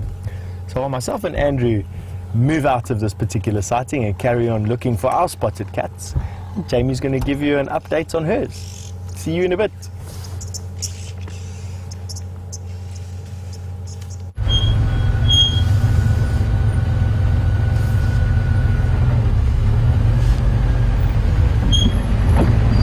Welcome back, guys, and how cool is that? Probably the biggest herd of Duggar boys that Steph has seen in his guiding career, which is a considerably long time. So absolutely awesome that he got to share that with you. And on my side, we followed up on where Sandile crossed out of Arathusa into Hoffman's, which is just south of our boundary. And I found his tracks going in, looped around as much as I can, and unfortunately it doesn't look like he's come out just yet onto our traverse area. Very well spotted, Viam. But we are going to just do a quick loop around and then go back to where Sandile disappeared off into that block and see if we can find him. And we just have a really, really cool vulture. Just want to have a look with my binoculars.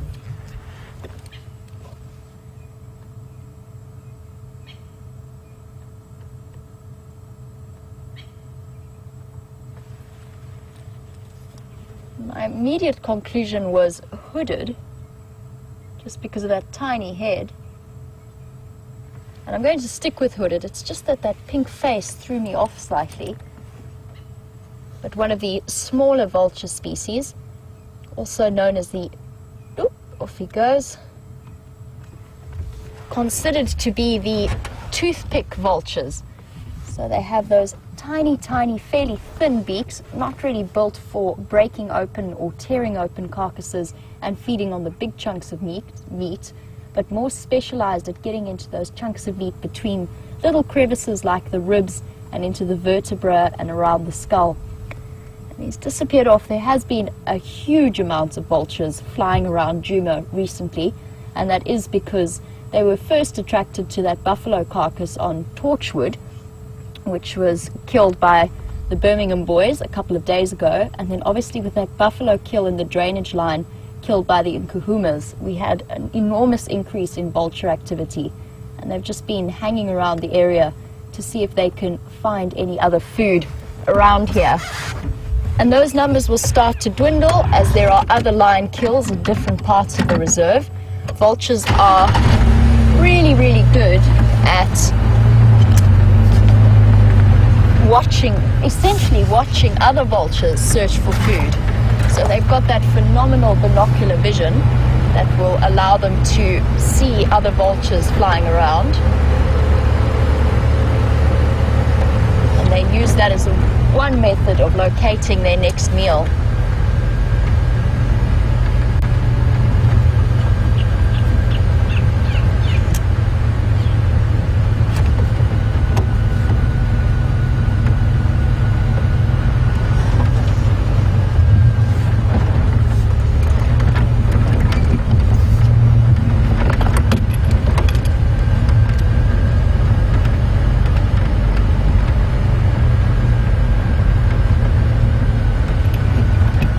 Speaking of vultures, I've discovered a vulture nest a couple of weeks ago on Zebra Drive on Arathusa.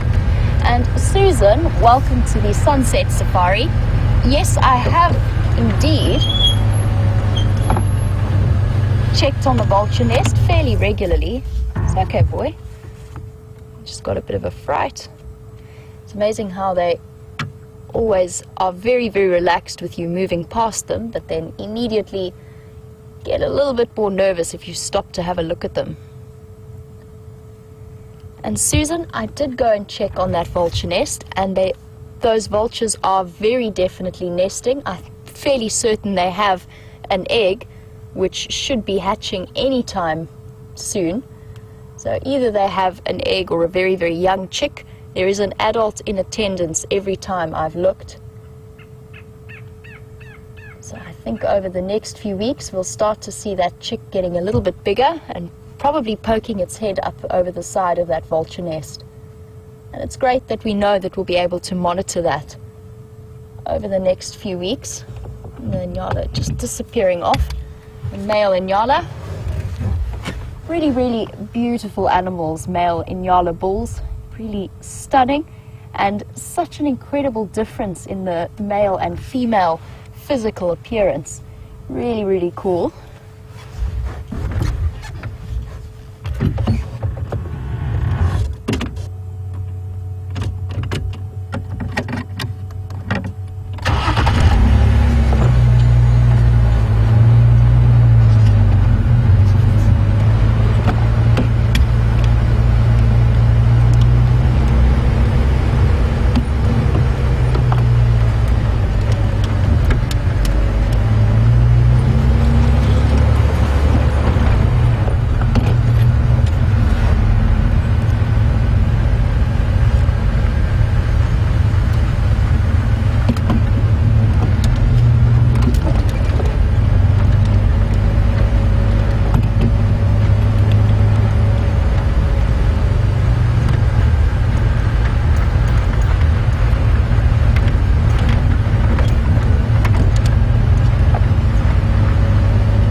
Inyala bull disappearing off, and I know that Stefan was talking about the buffalo horns and the way that they are quite richly supplied with blood for growth, and they've got that incredible bone, dense bone, and then covered in a layer of keratin. And Enid, welcome to the Sunset Safari. You were wondering if that is the same for across the board with the various antelope species, and the answer to that is yes, it definitely is. All of our antelope grow their horns from growth plates, starting out as soft cartilage that then gets with bone deposits that build up, and it starts to build that bony growth of horn that will continue to grow throughout their lifetime. And it starts off as a very, very rapid growth between birth and a year old, and then 2 years old, and then slowly slows down. But yes, they are all of the antelope have horns that are richly supplied with blood. And they are all then covered with that keratin sheath. Sorry, I just want to check these tracks.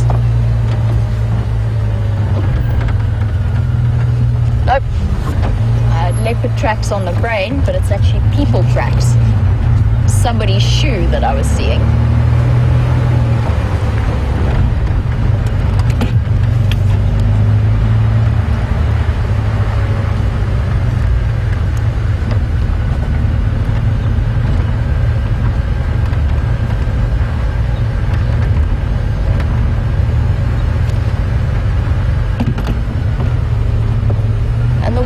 Thing about driving through an area like this is we get that incredible experience of so many varied and different species, from the smallest to the biggest. And in terms of antelope, that's probably where we have some of the greatest species diversity. And Freya from London would like to know how many species of antelope there are in the world. That is an awesome question, and it's one that I don't actually know the answer to. I'm trying to roughly calculate how many species of antelope we have on the Sabi Sands. So give me a moment, let's run through them quickly. And let's take the most commonly seen ones in sort of size order. The Steenbok duiker, Impala, Inyala, Kudu, Eland, Sable, Wildebeest. What else have we got? I'm definitely missing a load of them. We're probably coming up to about 15 different species off the top of my head, and I'm sure there's more that I've missed. And that's just in the Sabi Sands alone. And I know that there is a huge diversity throughout Africa in terms of different antelope. There's lechwes in the more swampy areas around Botswana, the springbucks that we don't see that are in the western areas. But honestly, Freya, I don't know the exact number or the exact answer to your question, but I do think it is an awesome thought process. And maybe those of you with the World Wide Web at your fingertips, if possibly we could have a look at that answer. I think it's a brilliant question, and I'd be keen to learn from you all. So if you do know how many different species of antelope there are in the world, you can let me know on Twitter at #SafariLive, or you can email through to questions@wildearth.tv. And that's one of the things that I love about the interactivity of this particular live safari experience, is that so many of the viewers come from such different and diverse backgrounds that they come up with really cool questions that I've never thought about before. And it just makes for a different way of thinking.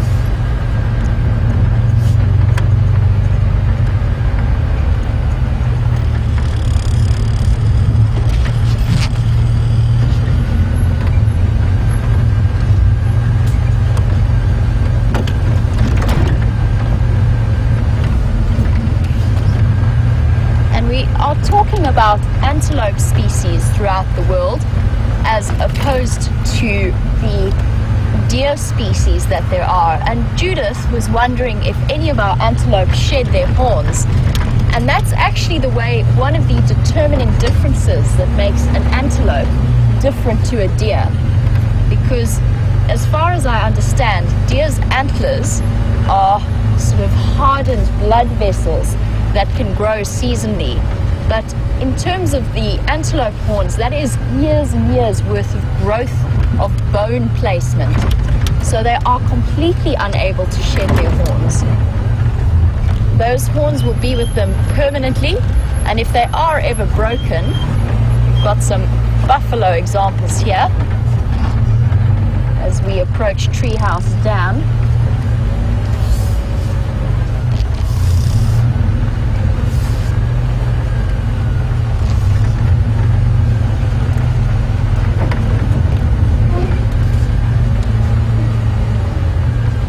Are moving away from us, but just as they head off into this block, and we are talking about those bony structures, it would be absolutely impossible for them to invest as much time growing back bones each season.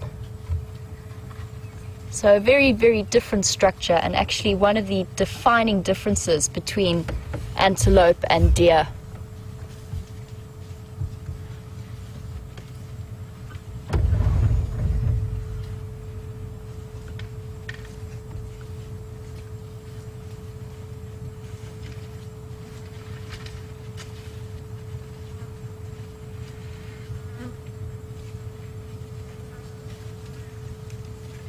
It's obviously a perfect scratching height, and that tree is actually been bent permanently by months and months worth of scratching action. You can see it's been rubbed nice and smooth,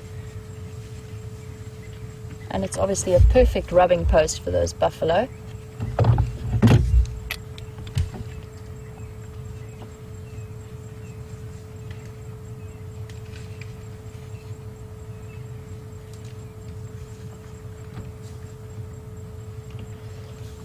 You can see a little bit of red on that buffalo's horn,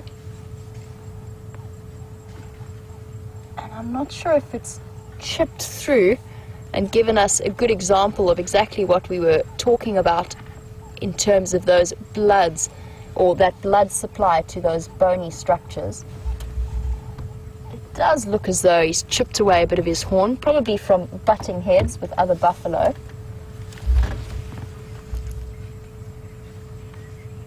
Nope, it is just the bark of the tree. So I just had to double check that with my binoculars, as these guys are rubbing against that. But we have seen buffalo with broken horn in the past, and I have seen them with freshly broken horns before, and there is a considerable amount of blood involved. And Chris, You were wondering if a broken horn could ever lead to a buffalo to bleed to death, and the answer would be probably not. There is a lot of blood supply, but it's unlikely to cause that amount of blood loss that they would need to, that would actually be needed to kill a buffalo. So it's probably very, very unlikely. They are considerably large animals, and although they are well supplied with blood, I don't think that they would bleed to death from the loss of a horn. But that again depends on the condition of the animal. I think that an older or a slightly weak buffalo might actually struggle if they did break a horn.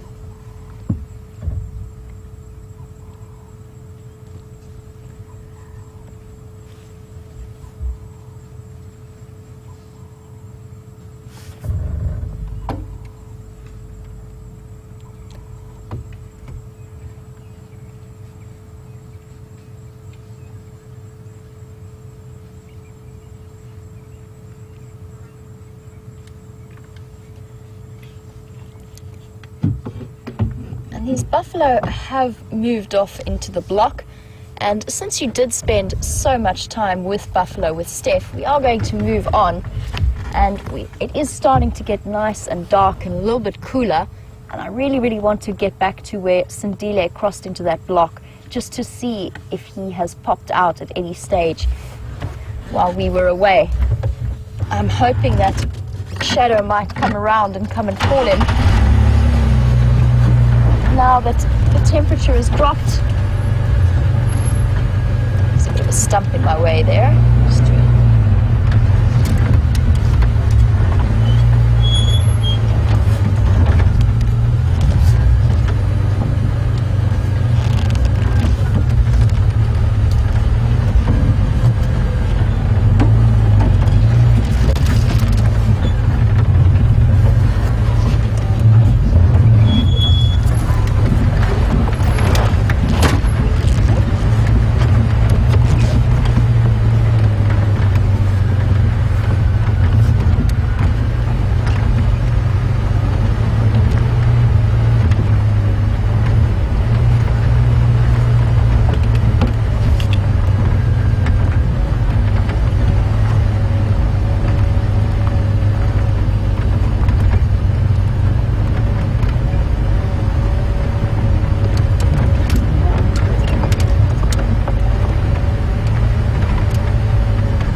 journey back towards where Sindile was last seen, we had that brilliant question from Freya about how many species of antelope you get. And I put that question out to the viewers at large, and you guys, as always, have come back to us with an answer. So it seems to be the general consensus is from, or at least info from Donna and Red Star, that there are 91 species of antelope in the world, predominantly in Africa, which was pretty much what I expected to be the case, as we do have such a diverse variety of mammal life. So 91 in a couple of different family groups.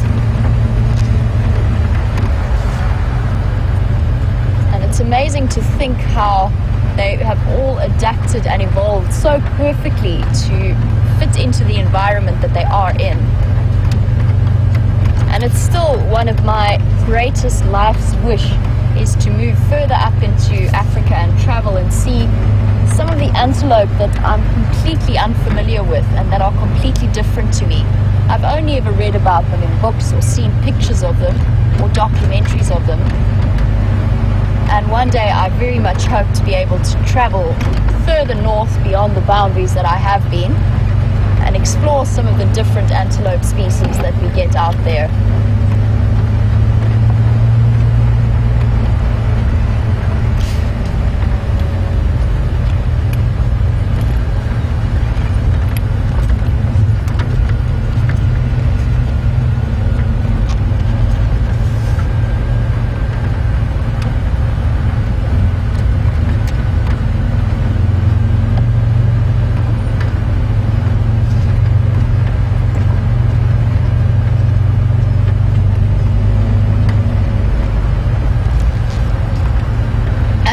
exciting stuff happening with Steph.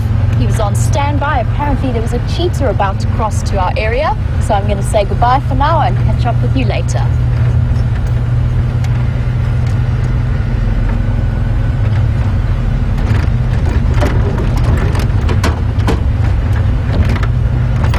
Front.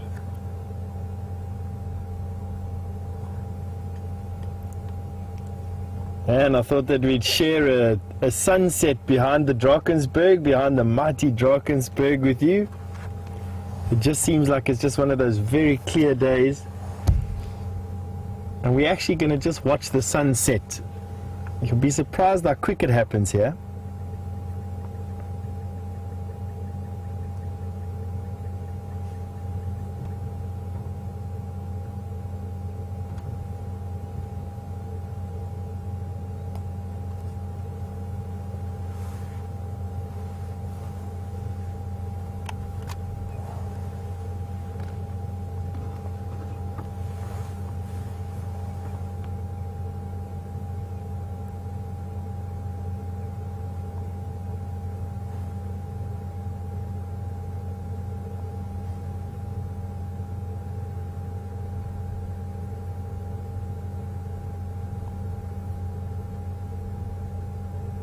Because of the dust in the atmosphere, we can look almost directly at the sun.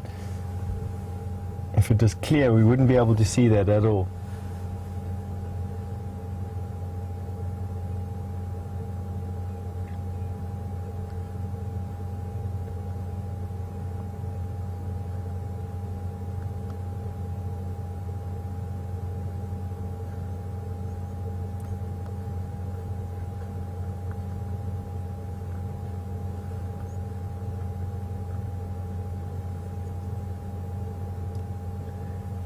Hanging on that last little bit, and there it goes. End of a day. I almost feel like clapping and giving a cheer for such a wonderful day, to be quite honest with you. What a fantastic sunset against the backdrop of the Drakensberg Mountains. We've come into this open area. A couple of days ago, I found a Senegal lapwing on this open area, and surprise, surprise, he's still here. I wanted to show you. He's a little bit further than he was the last time. I'm going to see if I can point him out to you. Let's just see if we can get the zoom to work. He's still here, catching termites. There we go. There's a little Senegal lapwing. Excuse me, just trying to get the best picture for you. So you're going to have there's a few filters going on the camera. This is quite a rare bird in this particular area. It's not a very common bird to see at all. In actual fact, this is probably the only month, this month and next month, probably the only month that we'll get to see this bird. Quite widespread in terms of where you find it, but literally just coming into South Africa on this eastern edge. Generally you find them into Zimbabwe, the northern part of Zimbabwe, and some of the more mountainous regions in Mozambique. Not a very common bird to see here at all. And just to get it again for those bird lovers out there, the Senegal lapwing.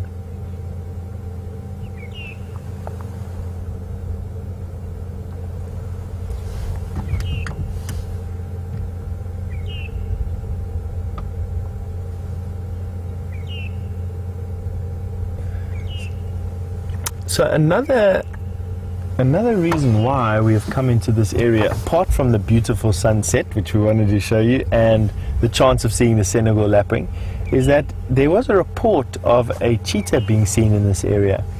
Now, cheetah this time of the evening, on a moonless night like it's going to be tonight, quite often come to these open areas. It's a safe zone for them. It's a place where they can lie down. They are diurnal or daytime hunters. They don't hunt at nighttime, not very often at least anyway. And they will seek refuge in these open areas at nighttime, giving them the best view for other predators. They are unfortunately outcompeted by hyena, leopard and lion, and so those three animals will take the chance that they can to kill a cheetah if they could get it. The cheetah's got speed on its favor, and in an open area like this, he can or she can run away with ease.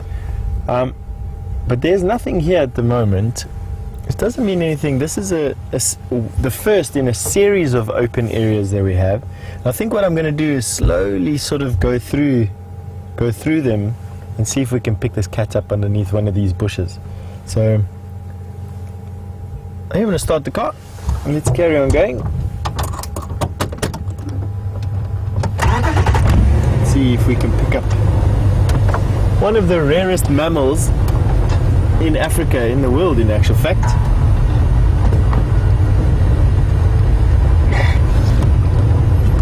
Bless you, Mr. Andrew.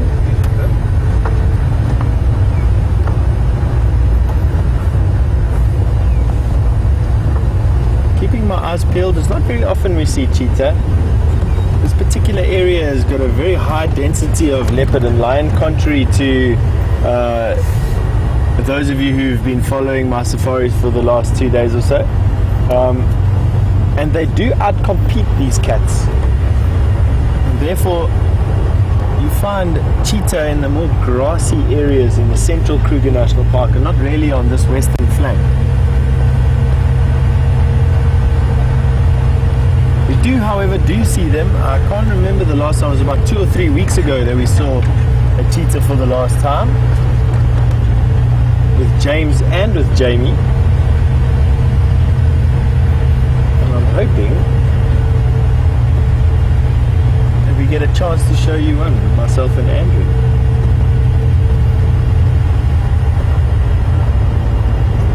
So what I'm looking for at the moment is an animal lying on its side under a bush, giving it some visibility,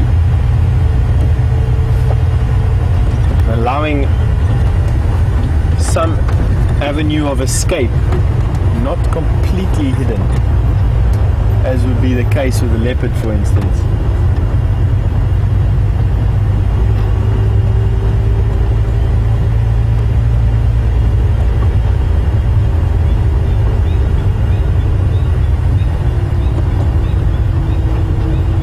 My experience with cheetah, quite often they end up on these open areas. Depending, of course, on how hungry they are, they will go in search of impala, being their main prey. Impala, steenbok and duik are their main prey here in this part of the Kruger National Park. But luckily for the cheetah, these open areas are also frequented by their favorite prey source as well. It's just a question of going to go and check the impala herds in the area and keeping a beady eye open underneath every bush. And of course taking a couple of minutes to switch off every now and again to listen for any alarm calls.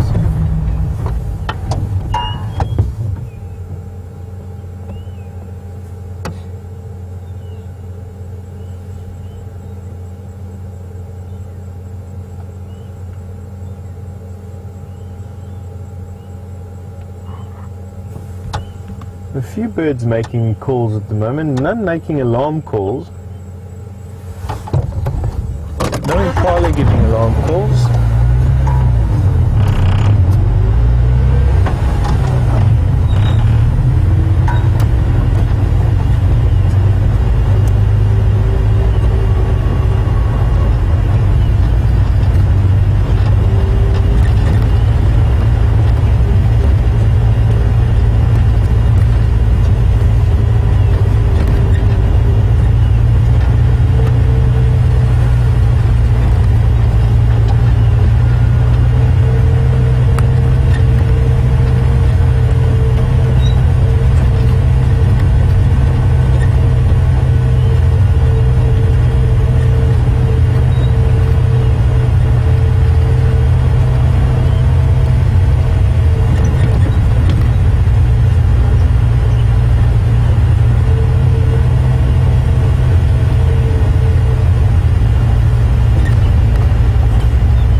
Cheetah hunt at night on occasion, not a lot. My dealings with cheetah are not that much. To see cheetah in any numbers, you need to go up to the Serengeti. There, cheetah and hyena are almost the most common predator that you see. Matter of fact, we saw cheetah every single day we were in the Serengeti. Very common cat to see up there, even though their numbers are, I think, around about 1,600 individuals left in the world. Not a lot at all, definitely not more than 3,000.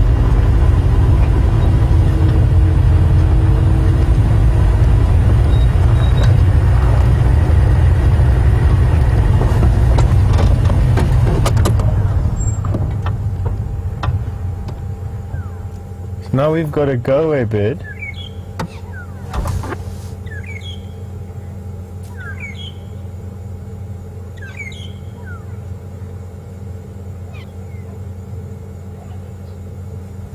I see that grey lurry though, it's flying away, so not going, not standing in a tree and shouting as you would expect it to.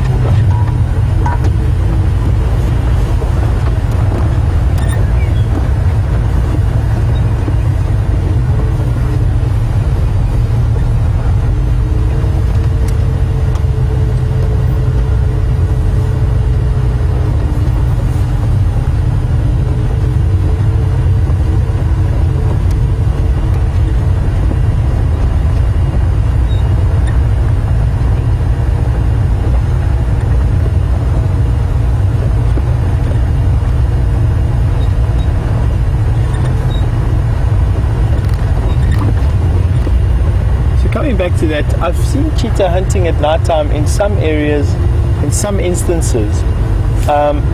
Majority of the time it was during full moon, when there was enough light to see around. Or others when the cheetah when a cheetah is really hungry, when you can actually see that they're in need of a meal. Sometimes they'll hunt into the early hours of the morning. Or hunt in the early hours of the morning, or just so for an hour or so outside of sunset. Alright, we're just going to pan off quickly. I've got one of the rangers in the area that is helping us. Just going to chat to them and see what they've managed to learn. Be with you in a second. Hello folks, how are you? Hello. We are live. Hello Mori. I'm finding you. Any news? No, I saw two anti-poaching guys Okay. come out, and they had said, I was on Bell 90, they had just said south of that power line Impala Junction, underneath a quarry, they'd seen a skunk hunt. Ah, So that's what the news we got. But no luck. that's still lying underneath the same quarry. Somewhere, so it's these guys, I don't know how much. Alright. I'm sure they're So they were walking on the power line, they say? came in from that power line Impala Junction, they walked towards Bell 90. Okay. There were some grey lurries that were busy shouting over there at the moment, so yeah. Anyway, I'll turn around and we'll follow you in there. Got to be somewhere. Good. Alrighty, thank you. Thanks for your patience on that. It's always important to find out exactly what the news of this is, and the news is that there were two members of an anti-poaching team on foot in this area, and they saw the cheetah lying underneath the bush while they were coming out of this area, which is good because it's exactly what we're expecting. We're expecting a cheetah to be lying underneath the bush. Now it's just a question of which bush. And that out here, as you can see, can be a little bit tough.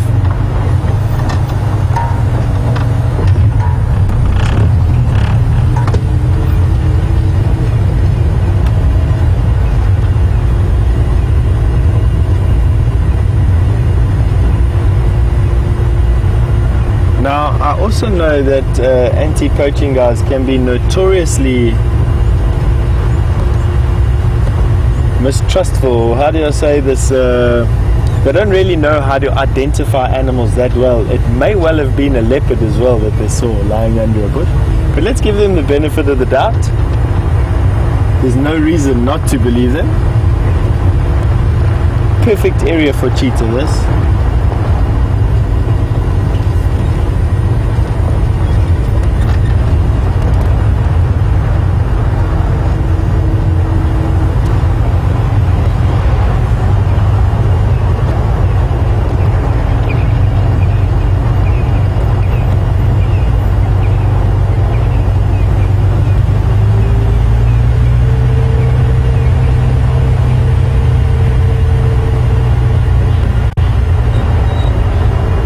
Here's another one of these open areas that I was talking about.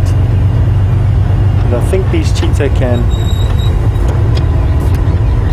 It's so typical of where you normally see cheetah, and that's what I'm saying. Looking on the fringes of these, trying to scan underneath every single bush, that's the key.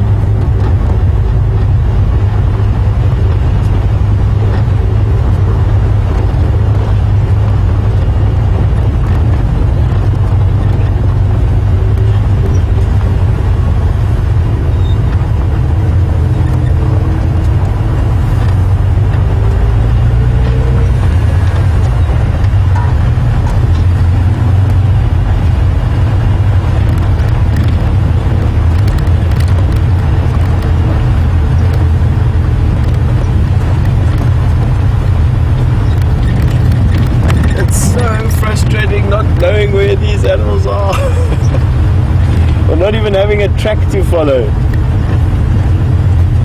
knowing it's here and not being able to see it.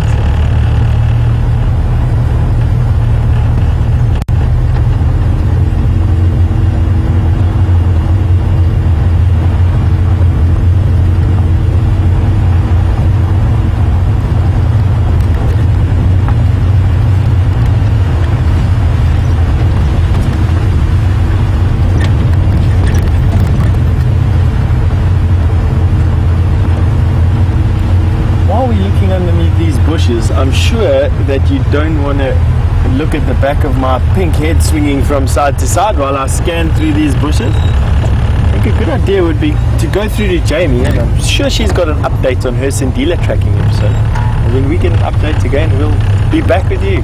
See you in a bit.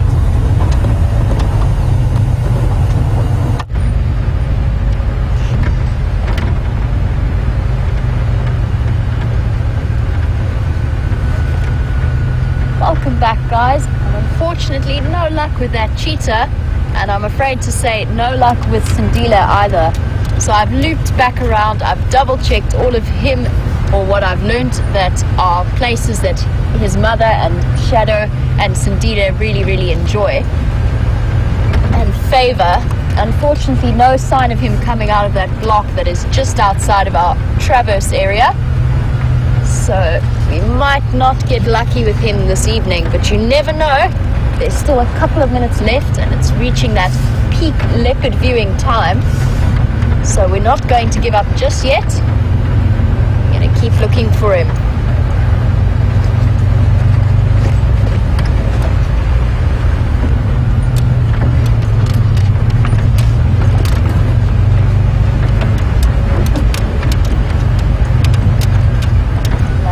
Checking all of the termite mounds in the area, as Sindila definitely has quite a predilection for sitting on top of them and using them as great vantage points.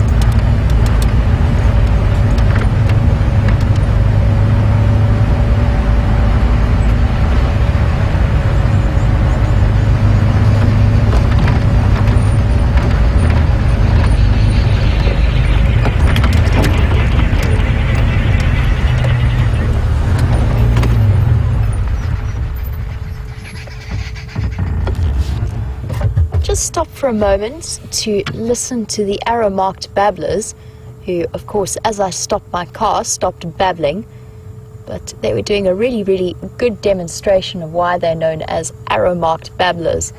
We've got some crested francolin in the road as well, doing their evening dash.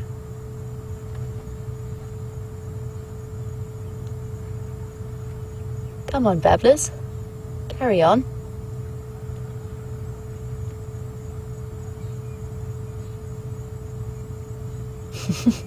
They are apparently fairly camera shy.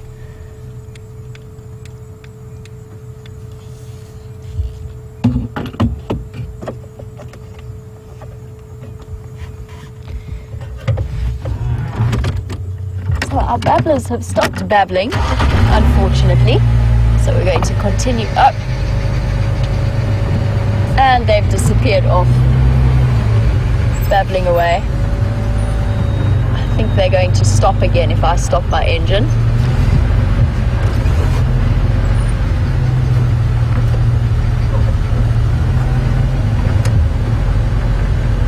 we've been doing a bit of general discussion today about the various species that we get in this area. And Julia from Houston, Texas was wondering if we get hedgehogs around here. And although it is possible, I believe, I certainly have never seen one. They're much more, they're sort of based more towards the central and coastal parts of the country. So not something I've seen yet, definitely something I'm always on the lookout for. But as far as I know, this is a little bit outside of their distribution range.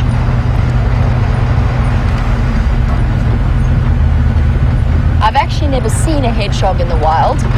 It's one of those that is very, very high up on my list, along with aardvark, which is ridiculous. I can't believe I've never seen one. And the striped polecat, or a zorilla, which I know lots of people are very, very keen to see, but hardly ever do.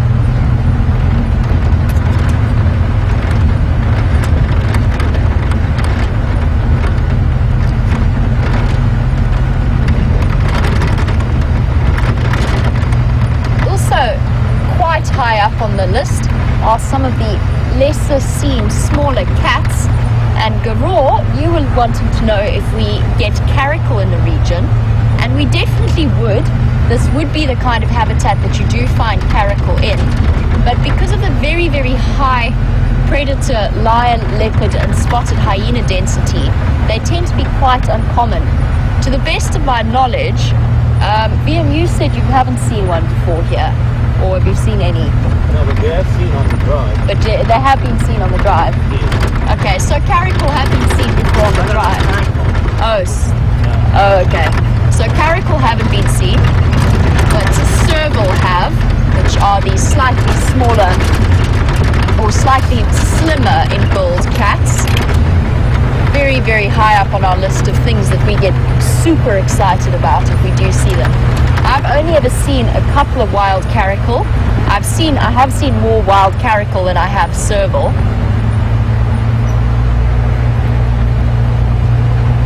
And I had one particular encounter with a caracal that was being rehabilitated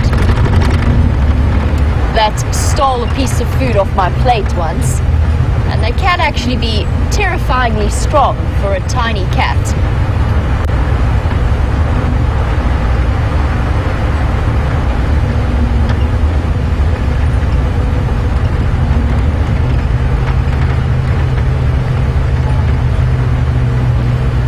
Animal that I'm very keen to find and see is the elusive and very shy and secretive brown hyena. And Zanda, I know that you were wondering whether or not there have been any recent reports of brown hyena in this area. To the best of my knowledge, no. I certainly haven't seen one in quite a long time. And I'm not sure that any have been seen since that one was seen on one of the live safaris a couple of months ago. An absolutely incredible animal, very, very shy and secretive. And you don't often hear them vocalizing. They're not nearly as vocal as their loud spotted hyena cousins. But when you do hear them, it is a very peculiar sound. It's a funny cackling sound. It sounds like people having a party far away in the distance.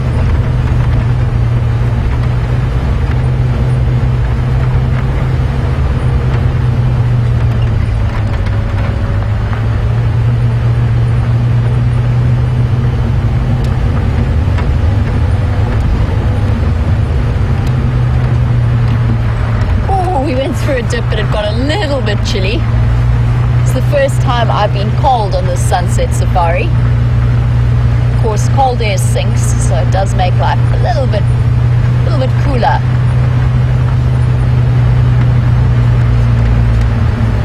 And unfortunately, I'm back right where Sindile's tracks disappeared off into the block. It is the block that is just ahead and to the left of me, and still no sign of him. But it does mean that we've got a really, really good place to start looking for him tomorrow morning for the sunrise safari. And at least we had some time spent with the Birmingham boys. from what I could understand on the radio, they have now moved west across the drainage line, as I did expect them to do. So they're exploring new territory off into Elephant Plains area, just beyond our boundaries. But I'm sure they will be back. They seem to have plenty to say in this area, plenty to do. So we'll be seeing more of them in the weeks to come. Just checking very carefully that Sindile is not hiding in this block off to my right. But we'd be happy to know that Project Pachyderm Poo is well underway. We've got some nice sample, or at least I've got some nice sample sizes and some good ages to associate them with. And all in all, an afternoon that I would consider to have been exceptionally productive. And as we head off into the night, I'd just like to say a big thank you to Viam for all of his camera work, and a huge welcome back from myself, and I'm sure all of the viewers. We're all very, very happy to see you back. And do not forget to tune in for the sunrise safari tomorrow. It's going to be exciting. I know exactly where I am planning to start my trip, and that will be around here looking for Shadow and Sindile in one of their favorite areas. So without further ado, I'm going to say goodbye to you for now, and I will catch up with you tomorrow morning for the sunrise safari. Cheers, guys.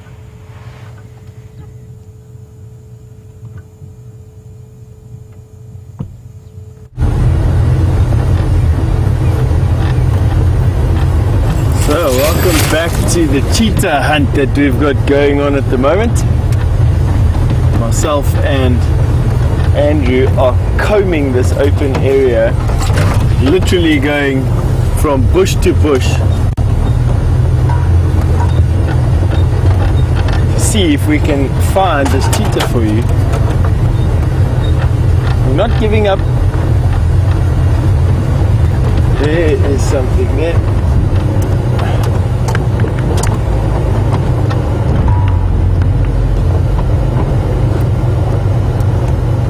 I'm just going to use my binoculars quickly. Grey Dacre. Don't worry.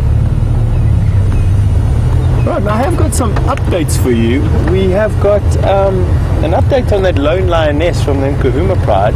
She has been seen crossing into the Manyaleti, close to a camp in Buffelshoek called Jacana. So she's still doing alright. She's not with the Nkuhumas, quite weirdly, after us seeing her last night. Doesn't mean much. Lioness quite often can be on their own. They don't necessarily have to be associated to a pride. Actually, in fact, I read some article the other day that said lioness can spend up to 50% of their time alone. Which I thought a bit bizarre, because all the lions that I've ever had to deal with have always been together pretty much all the time.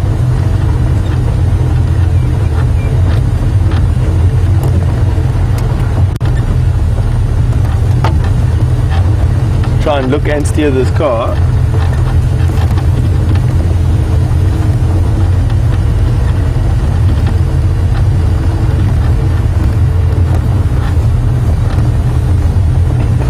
Well, I can say that if this cheetah was here, or is here, it's doing a very good job of staying hidden. I've pretty much driven to every single bush that I can find that may hold a cheetah. And my feeling is, if it was lying over here, that it moved off once you got to see those guys on foot that saw it. Cheetah on foot are not really that scared of people because they can run so fast on open areas like this. So if you don't bother them, they don't really move off too much. But anyway, it looks like this one has.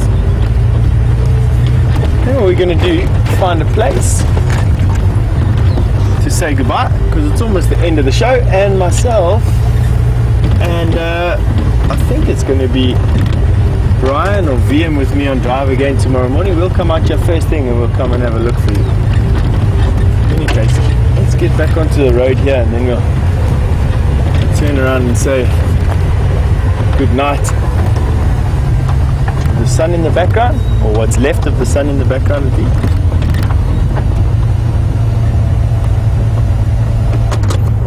There we go. Well, I've had a really fun time with everyone today. It was a fantastic buffalo sighting. That was honestly the buffalo sighting for me of the drive. And I know Andrew enjoyed it, even though I was creating a bit of a ping pong match with him, trying to keep up with what I was seeing. But from myself and from Andrew, we really want to say thank you for all the questions that you sent through today, and from, I'm sure, Jamie and VM for the comments that you sent through to them. And I just want to say a big thank you very much to Tara and Jess in Final Control.